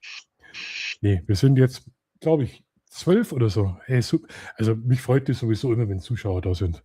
Und für das jetzt letzte Woche auch ausgefallen ist, normalerweise ja jeden Samstag. Ja, Aber das wäre dann noch mehr mit der Zeit. ja, aber da war halt das Golf-Event, weißt du, am Samstag. Da bin ich, glaube ich, erst um 1 Uhr nachts heimgekommen. Und deswegen habe ich den Stream nicht geschafft. Ich habe mal kurz überlegt, vom Golf Valley aus live zum Stream, aber das ist wieder so mit fremden Personen drauf, die das nicht wollen. Und dann habe ich es lieber sein lassen. Aber ich muss da noch was sagen. Mit deiner Vorankündigung steht keine Uhrzeit dabei. Ja, die habe ich extra weggelassen. Ja, aber du musst doch eine Uhrzeit angeben, dass die Leute wissen, wann es kommt, ungefähr, dass sie sich richten können. Das steht aber dann normalerweise beim geplant, steht drunter die Uhrzeit. Geplant am. War nichts drin. Nicht? Okay. Nur das Datum, nicht die Uhrzeit. Ich habe es extra nicht gemacht, weil ich jedes Mal 20 Uhr reinschreibe. Und dann kriege ich wieder WhatsApp von dir, gell? Markus, wirklich um 20 Uhr? Nein, nicht. Ich habe mich wieder verschrieben. 22 Uhr natürlich. Nächsten Samstag fällt wieder aus. Sind wir nächsten Samstag schon bei den Pole-Dancerinnen, bei den oben ohne Damen? Echt? Ja. Ist es echt? 29. Okay. Dann sind wir wieder okay, das wird krass. Das wird krass. Wir sehen, letztes Mal war so cool und den Samstag wird dann irgendwas komplett schief gehen. Das Zelt brennt ab, die Drohne stürzt ins Publikum oder irgendwas. Irgendwas wird Das passt schon. schief gehen. Jetzt hätte ich aber noch ein Thema, was mich brutal beschäftigt hat. Und zwar, du hast ja auch einen Hund. Kompletter Themenwechsel. Kommt dein Hund, ist jetzt hier dunkler geworden? Nee. Ja, Kommt dein Hund aus dem Tierschutz, Tierheim, Züchter? Nee. Vom Züchter. Wie bitte? Vom Züchter. Vom Züchter? Ja. Okay. Irgendwie finde ich, ist bei mir jetzt dunkler geworden. Oder täuscht es nur? Das muss vom Richtung Bildschirm dunkler geworden sein. Komisch, Hast du da Lampe drüber gehabt? Ach so, ja klar. Haha. Weil ich hier schau, mache ich Fenster groß, habe ich mehr Licht, das ist ja praktisch. Schau, Beleuchtung. Ja, guck an. Ja, Wahnsinn. Und zwar, da muss ich jetzt ein bisschen ausholen. Das ist jetzt ein bisschen kompliziert, aber es hat mich brutal beschäftigt und ist, glaube ich, immer ein großes Thema. Und zwar habe ich echt lange überlegt, wie ich jetzt anfange. Meine Familie hat 20 Jahre lang ein mittelgroßes Tierheim, offizielles Tierheim geleitet vom Deutschen Tierschutzbund. Ich bin praktisch mit dem Tierschutz und mit der ganzen Hundevermittlung und so weiter aufgewachsen. Von daher gesehen kann ich wirklich sagen, auch wenn es blöd klingt, ich kenne mich da wirklich aus, was da abgeht. Okay? Also wir haben da Fälle gehabt von Beschlagnahmungen von sogenannten Züchtern. Deswegen habe ich jetzt gerade gefragt, Andreas. Da sind wir zum Beispiel, das war ein alter Schweinebauernhof. Die haben damals West Highland Terrier gezüchtet. Die waren mal ganz, ganz, ganz modern. Und ja, ich habe es jetzt wieder ein bisschen heller gemacht. Jetzt schaut es wieder ein bisschen besser aus, hoffe ich. Da waren da verschiedene Muttertiere drin, ohne Fell, mit Gehänge, also bis zum Boden, ganz schlimm. Und die haben da illegal zum Beispiel West Highland Terriers gezüchtet. Ich glaube, wir haben da damals 30 kleine Hunde raus. Das Brutale war, die Bayerin da, die hat sich so aufgeführt, dass die Polizei mit Handschellen dann an der Treppe fixiert hat. Also solche Sachen. Also, oder, Entschuldigung, oder wir sind zum Beispiel in Wohnungen rein von, so Schickimicki-Tussis rumgelaufen draußen, weißt du, so Influenz mit Fingernägeln und Täschchen und aufbrezelt und wie wunder was, sind wir da rein in die Wohnung mit dem Amtstierarzt. Und was da alles rumgelegen ist, also die Wohnung war komplett vollgekotet, da war keinen Schritt mehr gehen können. Und Unterwäsche und also ganz schlimm, solche Sachen habe ich auch erlebt, wo wir dann den Hund rausgerettet haben. Jörg, ich wünsche dir was und wir hören uns, gell? Und entspannen. Oh ja. Also ganz schreckliche Sachen. Und es sind nur harmlose Geschichten. Also jeder, der vielleicht so mit Tatortreinigung oder so zu tun hat, ich war auch schon an Plätzen, wo man nicht gern wäre, wo 2 Wochen mal jemand vorbeischauen hätte können, ob der Nachbar nur lebt. wirklich solche Spots habe ich auch schon erlebt im Namen vom Tierschutz, wo wir dann Hunde rausgetan haben. Also das kurz zum Background. Das war eins von den größeren Tierheimen da in Südostbayern. Wir haben ganz viel mit Polizei, Behörden, Amtstierärzte zusammengearbeitet, auch mit Presse natürlich, Public Relation. Wir haben auch Ausbildung machen müssen dafür. Also es kann nicht jeder irgendwie ein Tierheim aufmachen. Da brauchst du da bestimmte gesetzliche Ahnung, wie das alles läuft. Und ja, ist nicht so einfach, wenn man da so aus dem professionellen Bereich kommt.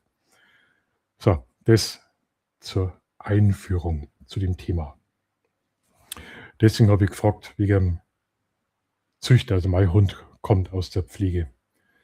Meine Eltern haben dann das Tierheim-Business aufgehört, sind dann nach Österreich rüber, nach Braunau. Klar, die sind natürlich auch älter geworden. Ich habe natürlich auch beruflich kein Interesse gehabt, das weiterhin oder zu übernehmen oder so. Ich habe halt einfach mitgeholfen, wie es jetzt so ist, dass die Kinder mithelfen. Und dann bin ich in einen Bereich reingerutscht, wo ich gesagt habe, okay, gut, als tierlieber Mensch kann ich das machen. Und zwar habe ich angefangen, Pflegehunde aufzunehmen.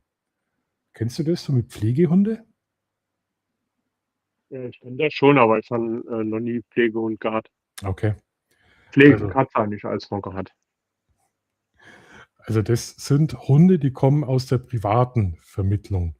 Das sind Hunde, die kommen aus dem Ostblock, kommen nach Deutschland und suchen da Pflegestellen, wo es sozialisiert werden, tierärztlich behandelt und weitervermittelt an einen anständigen Platz. So wie mein Hund damals bekommen, das war ein Pflegehund. Und ich habe da ein paar Daten heute mal so rausgeschrieben, weil mich das interessiert hat. Weil da ein riesiges Business dahinter steckt und ich einfach keinen Bock mehr auf den Scheiß habe. Mit Thema Pflegehunde, Hunde aus dem Ausland und so weiter unterstützen. Ich habe da mal ein paar Daten zusammen, dass man sich das ein bisschen realistisch vorstellen kann. Und zwar der Deutsche Tierschutzbund nennt aktuell 550 vereinseigene Tierheime, so wie es mir waren, oder tierheimähnliche Einrichtungen. Das sind ganz offizielle Einrichtungen, wo die Menschen Ausbildung haben in der Tierpflege und so weiter. Teilweise Ausbildungsplätze. Ja. Insgesamt nehmen deutsche Tierheime jedes Jahr im deutschen Tierheim 350.000 Tiere neu auf. Nur die Deutschen. Eine aktuelle tiermedizinische Veröffentlichung von 2026 schätzt, dass jährlich etwa 100.000 Hunde durch Tierschutzvereine aus Süd- und Osteuropa nach Deutschland gebracht werden, mit hoher Dunkelziffer. So, jetzt müsst ihr euch das vorstellen. Bei uns in Deutschland haben wir ungefähr 350.000 Tiere, okay? Es werden aber mindestens 100.000 Tiere jährlich, und die Dunkelziffer ist wirklich höher, nach Deutschland importiert. So, ich habe den ganzen Scheiß mitgemacht für eine Bekannte, die ist da recht engagiert. Da gibt es ja so Facebook-Gruppen, Happy Pfote, Happy Animal, rettet die, keine Ahnung, Griechenland, Shelter und bla bla bla bla. Und die ist da recht aktiv gewesen. Und da habe ich oft dann von so Transporten, die durch Europa gerollt sind, 2, 3 Hunde ins Auto gepackt und habe das dann an so private Pflegestellen hingefahren. Ich habe da Sachen erlebt, gerade aus dem Ostblock. Da kommt dann echt so ein Sprinter, wo die Hunde seit 20 Stunden eingesperrt sind. So ein rostiger.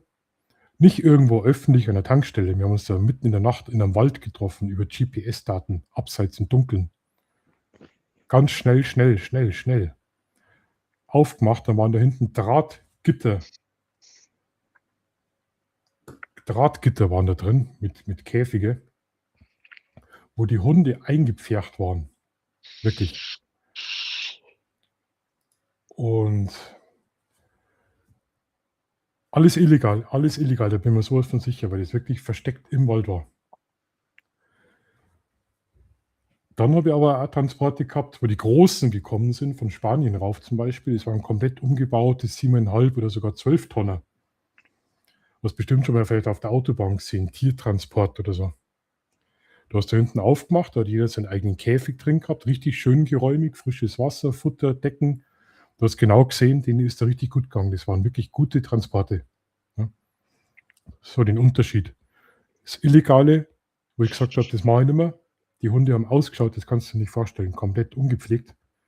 Teilweise verletzt, Auge kaputt, Bein weg oder irgendwie verletzt.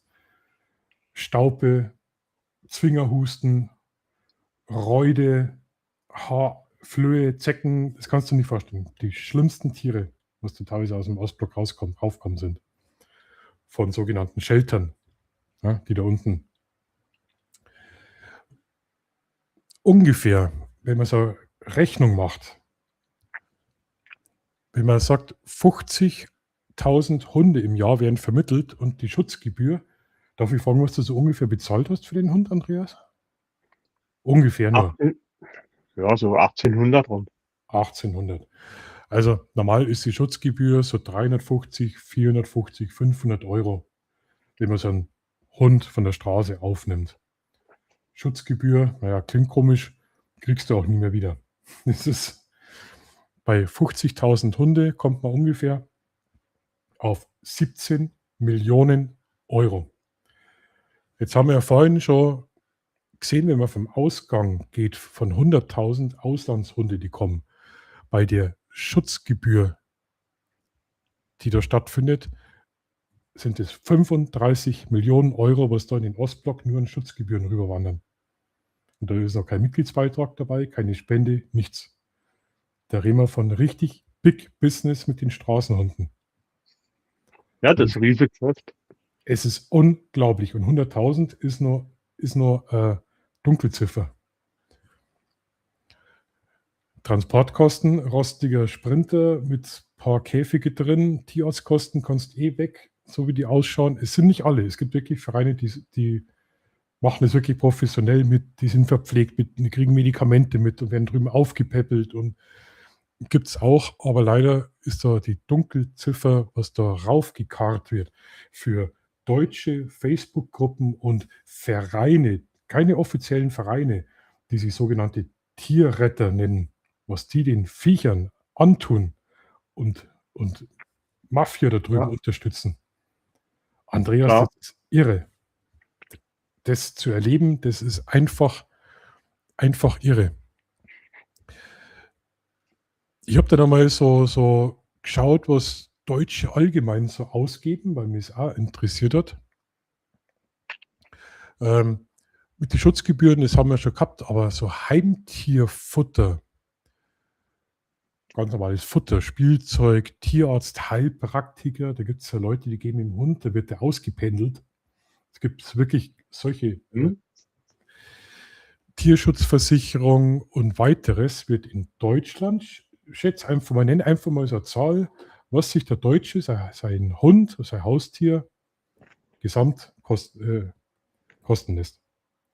120 Millionen. 18 Milliarden Euro Oh, wird allein mit Haustieren umgesetzt in Deutschland. Irre, das ist Big Business. Fressnapf und so weiter. Brauchst du aber ja schauen, was da alles gibt für einen Hund. ja. Alles, was der Hund unbedingt braucht. Ja, ist bei uns nicht anders. Unsere Prinzessin bekommt alles, was sie braucht und was sie nicht braucht. Ja. Nach oben hin keine Grenze. Keine Grenze. Es ist einfach nur irre. Dann habe ich noch interessiert, Moment, wie viel Steuer nimmt denn der Staat eigentlich ein damit? Bei die Hundesteuer, ich weiß nicht, was kosten die bei euch so?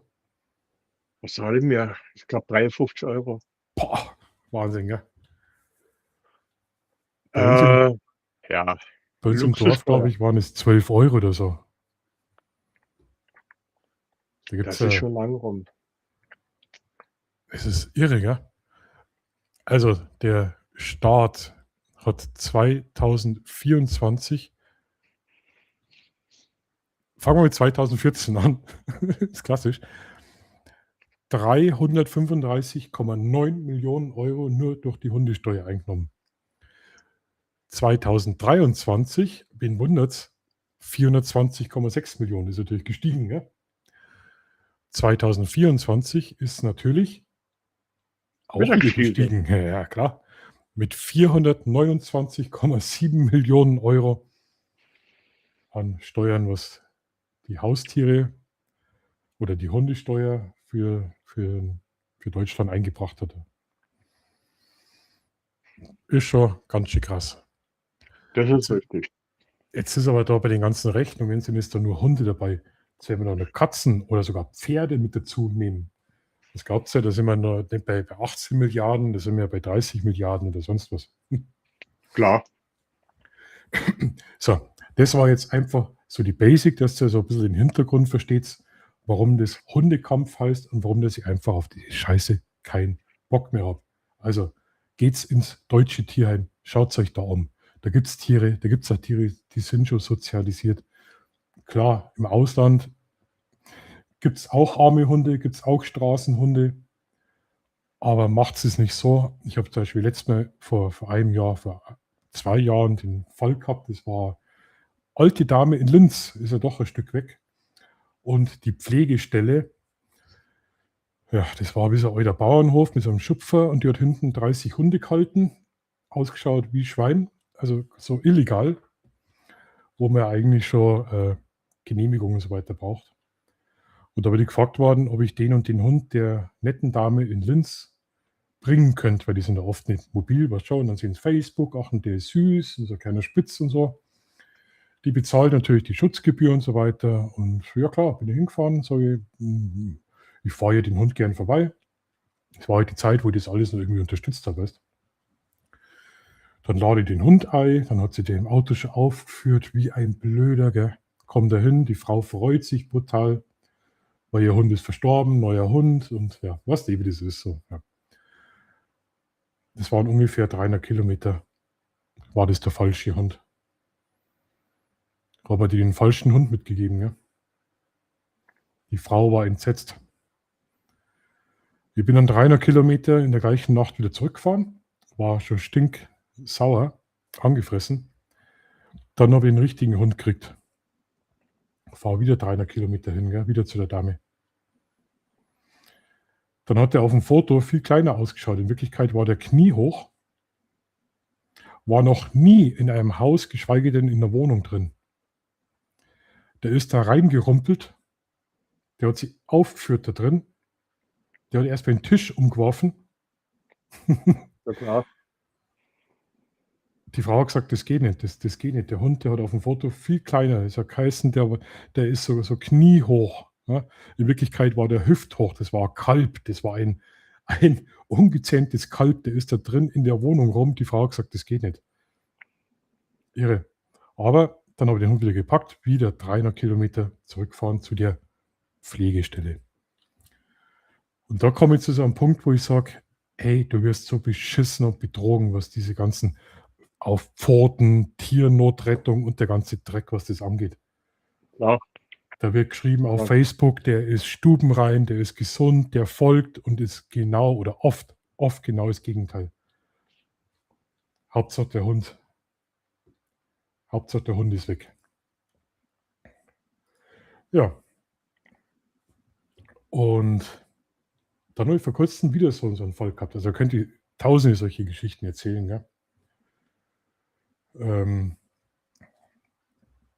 ich angerufen worden, du Markus, wir haben da ein Riesenproblem. In meiner Nachbarschaft ist ein älteres Ehepaar, die haben auch so einen Pflegehund und die Frau wird die ganze Zeit von dem Hund gebissen und sie kriegen den Hund nicht ins Auto rein, dass sie zurückfahren können. Ja? Habe ich gesagt, ja Gott, scheiß drauf, ich fahre hin und du den Hund schnell in den Kofferraum. Ja, ja alles klar, fahr da hin. Kommt die Frau raus, 80 Jahre alt, überall große Pflaster, die Hosen zerrissen, T-Shirts rissen, am Bein solche Pflaster, da überall Narben. Sag ich, was ist denn bei euch passiert? Ja, sie wollten den Hund einladen, aber der wehrt sich. Eigentlich hat es geheißen, der ist klein und ganz brav. Jetzt haben sie eine Woche und dabei war das zum Kubatz. Ein Hütehund. Mit einem Schädel, so einen Schädel wie ein Bernardiner. Ich bin dann rein, dann hat er mich schon so angeschaut. Denke mir, okay, scheiße, was machst du jetzt? Erst bei Vertrauen. Dann habe ich gestreichelt und so und war total brav. Er war wirklich total brav. Dann haben sie hat er so ein Geschirr dran gehabt, gell? Dann habe ich die Leine mal so vorsichtig dran gehängt, haben sie an der Seite ein bisschen gestreichelt, beruhigt, Leine dran, dann haben sie den Kofferraum aufgemacht. Ich muss sagen, sie war 80 Jahre alt und der Herr, der war 92 Jahre alt. Haben sie denen den Hund gegeben, ein Hütehund, der war 4 Jahre alt. 4 Jahre. Und das sage ich, da fehlt so, das ist wieder genau so ein Fall, weißt, Hauptsache der Hund ist weg, wir haben die Schutzgebühr, nimm den Hund, friss oder stirb. Wir haben den Kofferraum aufgemacht, der hat den Kofferraum gesehen und die sind schlau, die sind richtig schlau. Zack, ist er abgehauen. War er weg. Kofferraum wieder zu, gell? Sag ich, das bringt so nichts. Der kennt mich nicht, ich kenne den Hund nicht. Die Frau hat überall ausgeschaut, die hat überall Wunden gehabt, Bisswunden. Wir haben da mit Käse, Hunde lieben Käse. Mit Käsewürfel kannst du alles machen. Kennst du auch, Andreas, oder? Ja. Kannst du alles machen. Mit Käsewürfel, dann die Leine hin, dann spazieren gegangen und der hat gefolgt, Sitzplatz, Pfote, der hat alles gemacht, alles. Bloß in das Auto wollte er nicht rein. Dann habe ich ihn hingehockt und dann sage ich, da brauchen wir irgendeinen Maulkorb, gell?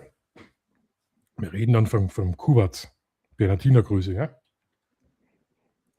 Und jetzt zeige ich dir, was dann die Frau gebracht hat. Machen wir mal schnell hier.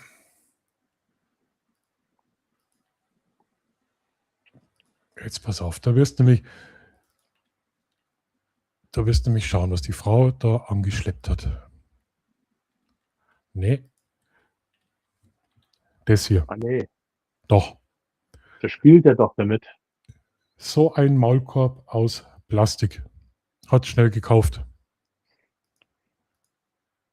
Wirklich. Ich habe dann ganz langsam, als sie dann hinguckt, dann gehst du her und beruhigst sie natürlich und dann zeigst du ihm erst einmal den Maulkorb, ja, dass er die Scheu ein bisschen verliert. Dann habe ich einen Käsewürfel vorne reingeworfen, habe ihm das so rausfressen lassen, ja, so Stück für Stück.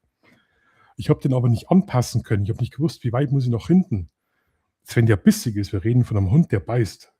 Also nicht beißt, zerfleischt. Wir reden da von solchen Zähnen. Ja. Wenn ich den drüber stülp, schnell, und krieg den hinten nicht zu, und der beißt um sich, du bist verloren. Du bist sowas von verloren, was richtig schief laufen kann. Ich habe das dann ungefähr ausgeschätzt, gell?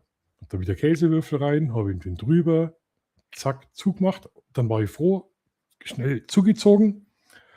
Und ich wünschte auch noch einen schönen Abend, gell? Schöne Grüße nach Österreich. Und ich war dann heilfroh, dass der Maulkorb drauf war. Wirklich heilfroh, gell? Das sind nur so kritische Phasen. Und dann habe ich ihn ein bisschen liegen lassen, ein bisschen, ja. Dann habe ich schon probiert, wenn ich nicht hinschaue, dass es sich runterkratzt, gell? Und das ist ein billiger Maulkorb.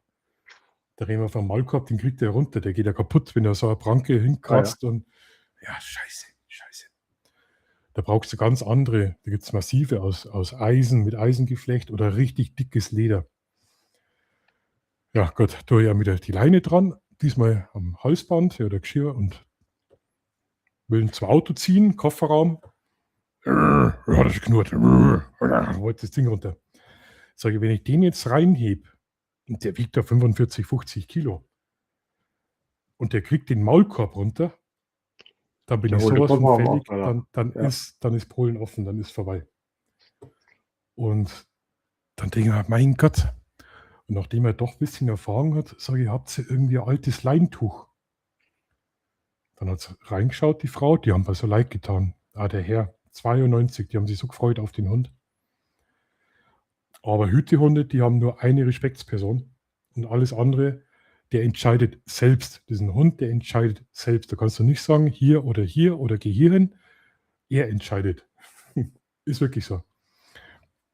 Okay, dann hat es jetzt so ein Leintuch gebracht und ich habe damit, ich habe das zusammengefalten, da kann man so schöne Schlaufen machen. Die legt man praktisch um die Schnauze rum und zieht das nach hinten. Also und dann um den Hals, ja. Und dann habe ich ihm das so hingehalten, ja, ums Maul rum, mit Maulkorb, gell? Wir reden mit Maulkorb. Nach hinten, Schlaufe und dann habe ich ihn niedergezurrt. Der ist drin gehockt wie ein Dressurpferd. Den habe ich so niedergezurrt. Der hat die Schnauze hinten gehabt, wirklich. Weil der Hund hat ins Auto rein müssen. Und aus der Schlaufe kommt der nicht so leicht raus, das kann er sich nicht mehr runterziehen. Da ist der Hund. Ja. Und dann zum Auto und dann habe ich wieder rum und dann hat sich voll aufgeführt. Dann habe ich ihn vorn am Krawattel packt, hinten. Ja. Und habe den mit dem Brustkorb, den schweren Kopf schon vorn drin gehabt. Und was macht er? Beißt mich. Mit Schlaufe durch den Maulkorb. Ich habe da am Arm 3 Stellen gehabt, von 3 Fangzähnen von den 4. Mit Maulkorb hat er mich erwischt. Das hat tagelang wehgetan, Bluterguss, das hat ausgeschaut wie, keine Ahnung, Drogenabhängiger oder tut heute noch weh.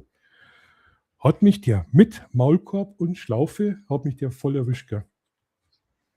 Ich bin dann so krantig geworden. Ich habe den dann hinten am Arsch noch gepackt und habe den rein, ich habe den dann angebrüllt. Jetzt ist da aber Schluss mit dem scheiß Kasperltheater. Die Leute haben geschaut, der Hund hat geschaut und dann war er drin. Mit so großen Augen. Ich habe den abbrüllt, aber dann habe ich Respekt gehabt und genau das hat er nämlich braucht. Ja. Genau das. Ja, weil mit Hat der den, Chef gebraucht. genau, mit den alten Menschen hat er tun und lassen können, die haben sie nicht durchsetzen können und da wären die natürlich groß. Ne? Ich kann alles machen, ich bin hier der Chef. Dann hat er mich erwischt und ich kenne es ja, ich habe ja überall Narben, was ich schon von Hunde gebissen worden bin. Wirklich, genau wegen solchen Situationen, wo es dann einfach beherzt und einmal rabiat. Ich habe mich dann entschuldigt, sage ich. Ich hoffe, ihr seid nicht erschrocken, aber der Hund hat das jetzt braucht, dass er Respekt hat und da reingeht. Ja. Klar. Auch jeder Hund. Jetzt hat mich der wirklich komplett da in den Oberarm da erwischt, muss das vorstellen. Ich habe sowas noch nie erlebt. Das war dann ungefähr um 8 Uhr, 9 Uhr abends und dann haben die noch 2 Stunden fahren müssen, den Hund zurückbringen. Ich habe dann bloß gesagt, geht's dann irgendwie Bescheid, ob es ja wirklich ankommt, weil ich habe totale Angst gehabt. So ein Hund. Ich habe dann gesagt, sollen wir die Schlaufe runter tun, weil ich habe den wirklich niedergezurrt, gell? Weil da war mal Leib und Leben, war mir da wichtiger, wie ob der jetzt Ja, logisch, klar. unbequem sitzt. Also das war mir scheiß wurscht. Ich habe gesagt, wir können die Schlaufe schon runter tun, Maulkorb drauf lassen. Weil nicht, dass er erstickt oder keine Ahnung, ist er doch 2 Stunden zum Fahren, gell? Und dabei war das so ein braver. Und haben gesagt, na, lass das bitte lieber drauf, weil wenn der unterm Fahren freikommt, in der Nacht, altes Lächerliches Ehepaar, Auto. das ist Katastrophe, das gibt einen Unfall, es gibt ein Drama, das gibt eine Tragödie. Also ich habe da wirklich Angst gehabt und ich habe dann da wirklich gewartet, bis ich dann über 3 Ecken gehört habe, die sind gut angekommen. Also und das sind eben so Sachen, Andreas, wo ich sage, ja, das war das Thema Hundekampf mit Background-Infos, wo ich wirklich sage, nee, das hat nichts mit Tierliebe zu tun und da stehen eigentlich solche illegalen Tierheime voll in der Verantwortung für mich und gehören eigentlich verboten und zugesperrt. Aber nicht nur eigentlich, das ist ja verboten, sowas. Ich würde generell keine Hunde aus dem Ausland einführen, die dort verwahrlost sind. Wenn es dann heißt, ja, ich bin Tierliebhaber, die Tierliebhaber, die jetzt Hunde aus Spanien oder aus Italien oder aus Griechenland oder sonst wo holen, Ja. dann sollen sie einfach dieses Land als Urlaubsland meiden, bis die mit ihren eigenen Tieren anständig umgehen. Ja, definitiv. Wir haben genug Hunde aus deutscher Haltung, denen es schlecht geht, denen geholfen Ja. werden muss. Diese Hunde zuerst. Es gibt wirklich auch gute Shelter. Mein Hund kommt, Kein Thema. schau her, der kommt auch aus der Tötung, Griechenland, und der ist bei einer gewesen. Es war auch so ein illegales Ding, die hat ein schönes Haus gehabt, wirklich schönes Haus. Und der ganze Garten war voll mit Hunde. Du kannst dir nicht vorstellen, wie das ausschaut. Das schaut aus mit Löcherbutteln und sie ist bloß barfuß rumgelaufen mit ganz schwarzen Füßen. Also das war eine ganz eklige Frau, wirklich ganz widerlich. Die hat gefragt, ob ich einen Bobby nehmen kann, weil der vom Rudel die ganze Zeit gejagt und unterbuttert und weggebissen wird. Komplett unterdrückt. Habe ich gesagt, ja, ich nehme, klar. Und das war das Beste, was passieren hat können. Der folgt aufs Wort, der ist brav, anständig, der ist unglaublich erzogen, obwohl ich ihm das nie beigebracht habe. Ist wirklich mein bester Freund und ja, da habe ich einfach Glück gehabt. Aber was ich heute da, die illegalen Sachen, was da raufgeschmuggelt wird, in der Nacht an irgendwelchen dubiosen, dunklen Autobahnen, Raststätten, versteckt im Dunkeln, Tierübergaben, ich habe da so viel Scheiß erlebt, wirklich. Nee.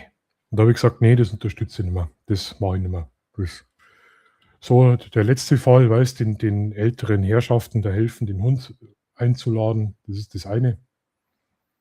Aber schau ins Gebissen, wir zahlen das. Wir zahlen das. Das ist richtig. Ja.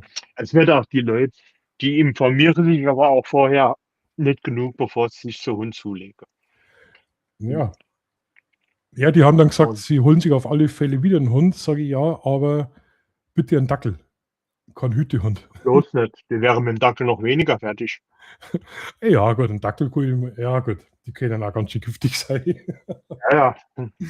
Aber es gibt ja genug Hunde. Und Leute in dem Alter, die sollten sich ein alter, ruhiger Hund holen, der noch 2, 3 Jahre hat. Und dem Gnadenbrot geben. Und ja, und da gibt's ein Pudel, so, ist ein freundlicher, liebenswerter Hund, ein alter Malteser oder ein kleiner Mischling. Und den Hund, mit dem muss man vorher mal erst spazieren gehen. Und man muss halt den Leuten auch klar machen, ein Hund möchte kein Rudelchef sein. Nur wenn kein Rudelchef da ist, dann übernimmt er den Posten und dann haben sie ein Problem. Ja, Das ist ganz ja, einfach.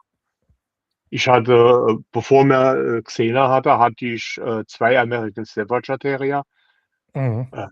Ganz tolle Hunde. Aber die müssen wissen, ich bin der Chef. Ja, und das ist bei Hütehunde schwierig. Das ist Lufthansa, richtig, ja. grüß dich, servus. Lufthansa, glaube ich, dürfte so ziemlich jeder kennen. Ja, aber das wollte ich einfach mal erzählen, was mich die Woche da noch voll beschäftigt hat. Also und vor allem durch den Maulkorb durchgebissen. Ich bin von so viel Hunde schon gebissen worden. Und es ist immer schön, weißt du, in die Facebook-Gruppen und so, Social Media, wenn man schaut, da wird der Hund immer toll angeboten und gut erzogen, gesund und ist nur drinnen gewöhnt und liebevoll und herzallerliebst. Und dann sind die Leute natürlich so und sagen, ach ja, ich möchte so einen Hund retten, ja, so einen armen rumänischen Ostblockhund. Und dann, naja, was dann geliefert wird, ist dann oft was anderes. Total überfordert die Leute dann teilweise. Ja, die machen mit der Dummheit von den Menschen machen die Geld. Ich weiß nicht, kennst du noch Hans Meiser? Ja, ganz Der lange. hat sich auch einen Hund aus dem Osten geholt, aus einer osteuropäischen Zucht. Okay, Golden Retriever. Der ist vom eigenen Hund gebissen worden. Der ist nicht mehr her war über der eigene Hund. das kann passieren, ja. Die Ja. schlimmsten Geschichten, aber auch schöne Geschichten. Also muss man auch sagen.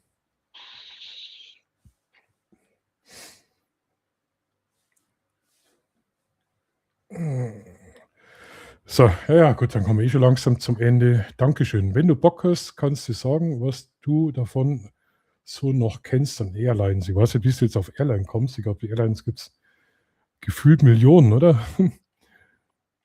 Singapore Airline.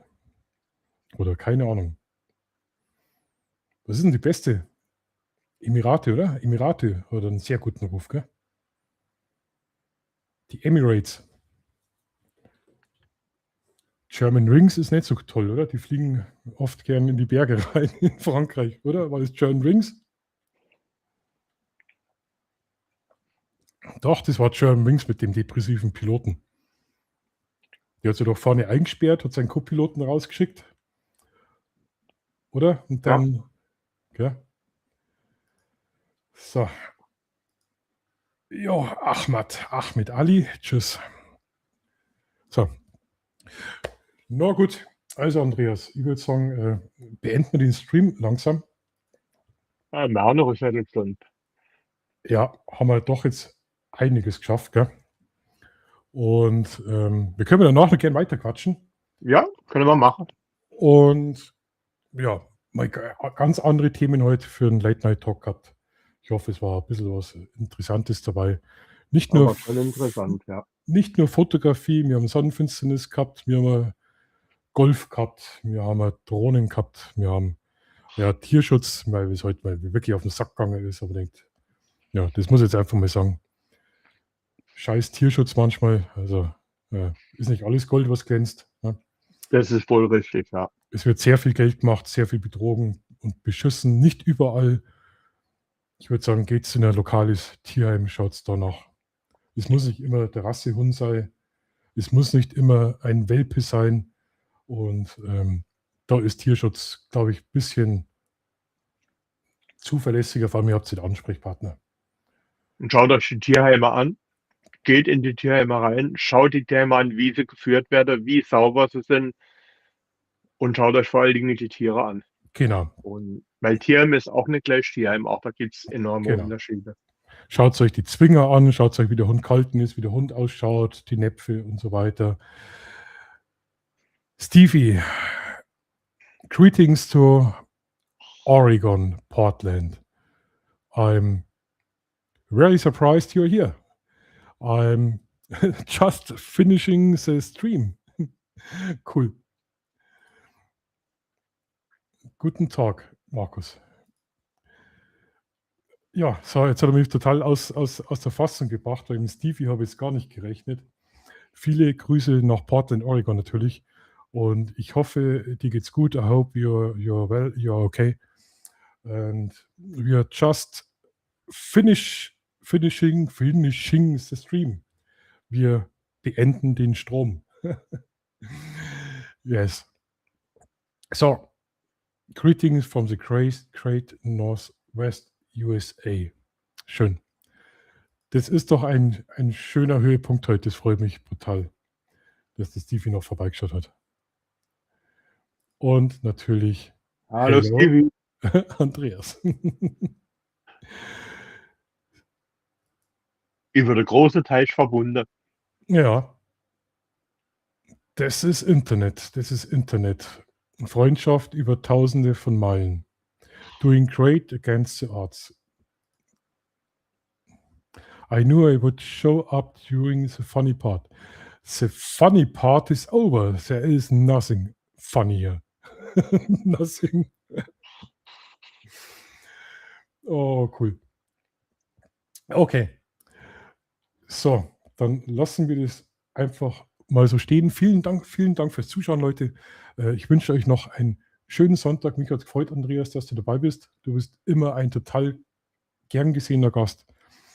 Vielen Dank. Mir hat es auch viel Spaß gemacht. Und auch im Chat war schön dabei. Ja, waren heute doch einige Leute dabei. Nächsten Samstag fällt leider aus, wegen dem A1 Anti-Gravity Event, wo ich auch total drauf freue. Jetzt kommt noch ein Video raus, wo ich meine Drohne zum Absturz gebracht habe. Das wird auch noch sehr traurig. Hast du doch verraten. Jetzt habe ich es doch verraten. Ja, Mensch, Markus. Ja, aber ja, jetzt muss ich das Video machen, wenn ich schon verrate. Gell? Ah ja, mach das. 2:49 Uhr, Saturday, Oregon City, 20 miles south of Portland. Good one, you guys. Thank you very, very much. I wish you have a beautiful, nice Sunday. Greetings back to USA and thank you very much. In diesem Sinne, lieber Chat, vielen Dank fürs Dabeisein. Wenn ihr das aus der Dose anschaut, wenn ihr Kommentare habt, schreibt es unten rein, den ganzen Schmarrn, ihr wisst Bescheid. Wenn ihr Fragen habt zur A1, wollt ihr mal testen, schreibt es den Jörg an, verlinke ich euch auch, oder fragt es mich. Und in diesem Sinne haben wir wieder richtig viel Spaß gemacht und ich übergebe jetzt an Andreas das letzte Wort. Bin gespannt. Jetzt kommen die weisen Worte von Timo. Ja, so schlimm ist es nicht. Ich wünsche euch all schönes Restwochenende, eine angenehme Woche und schade, dass nächstes Wochenende ausfällt, aber die Woche drauf, denke ich mal, ist der Markus wieder aktiv und dann treffen wir uns wieder. Bis dann, lasst euch's gut gehen. Ciao. Servus, ciao, ciao.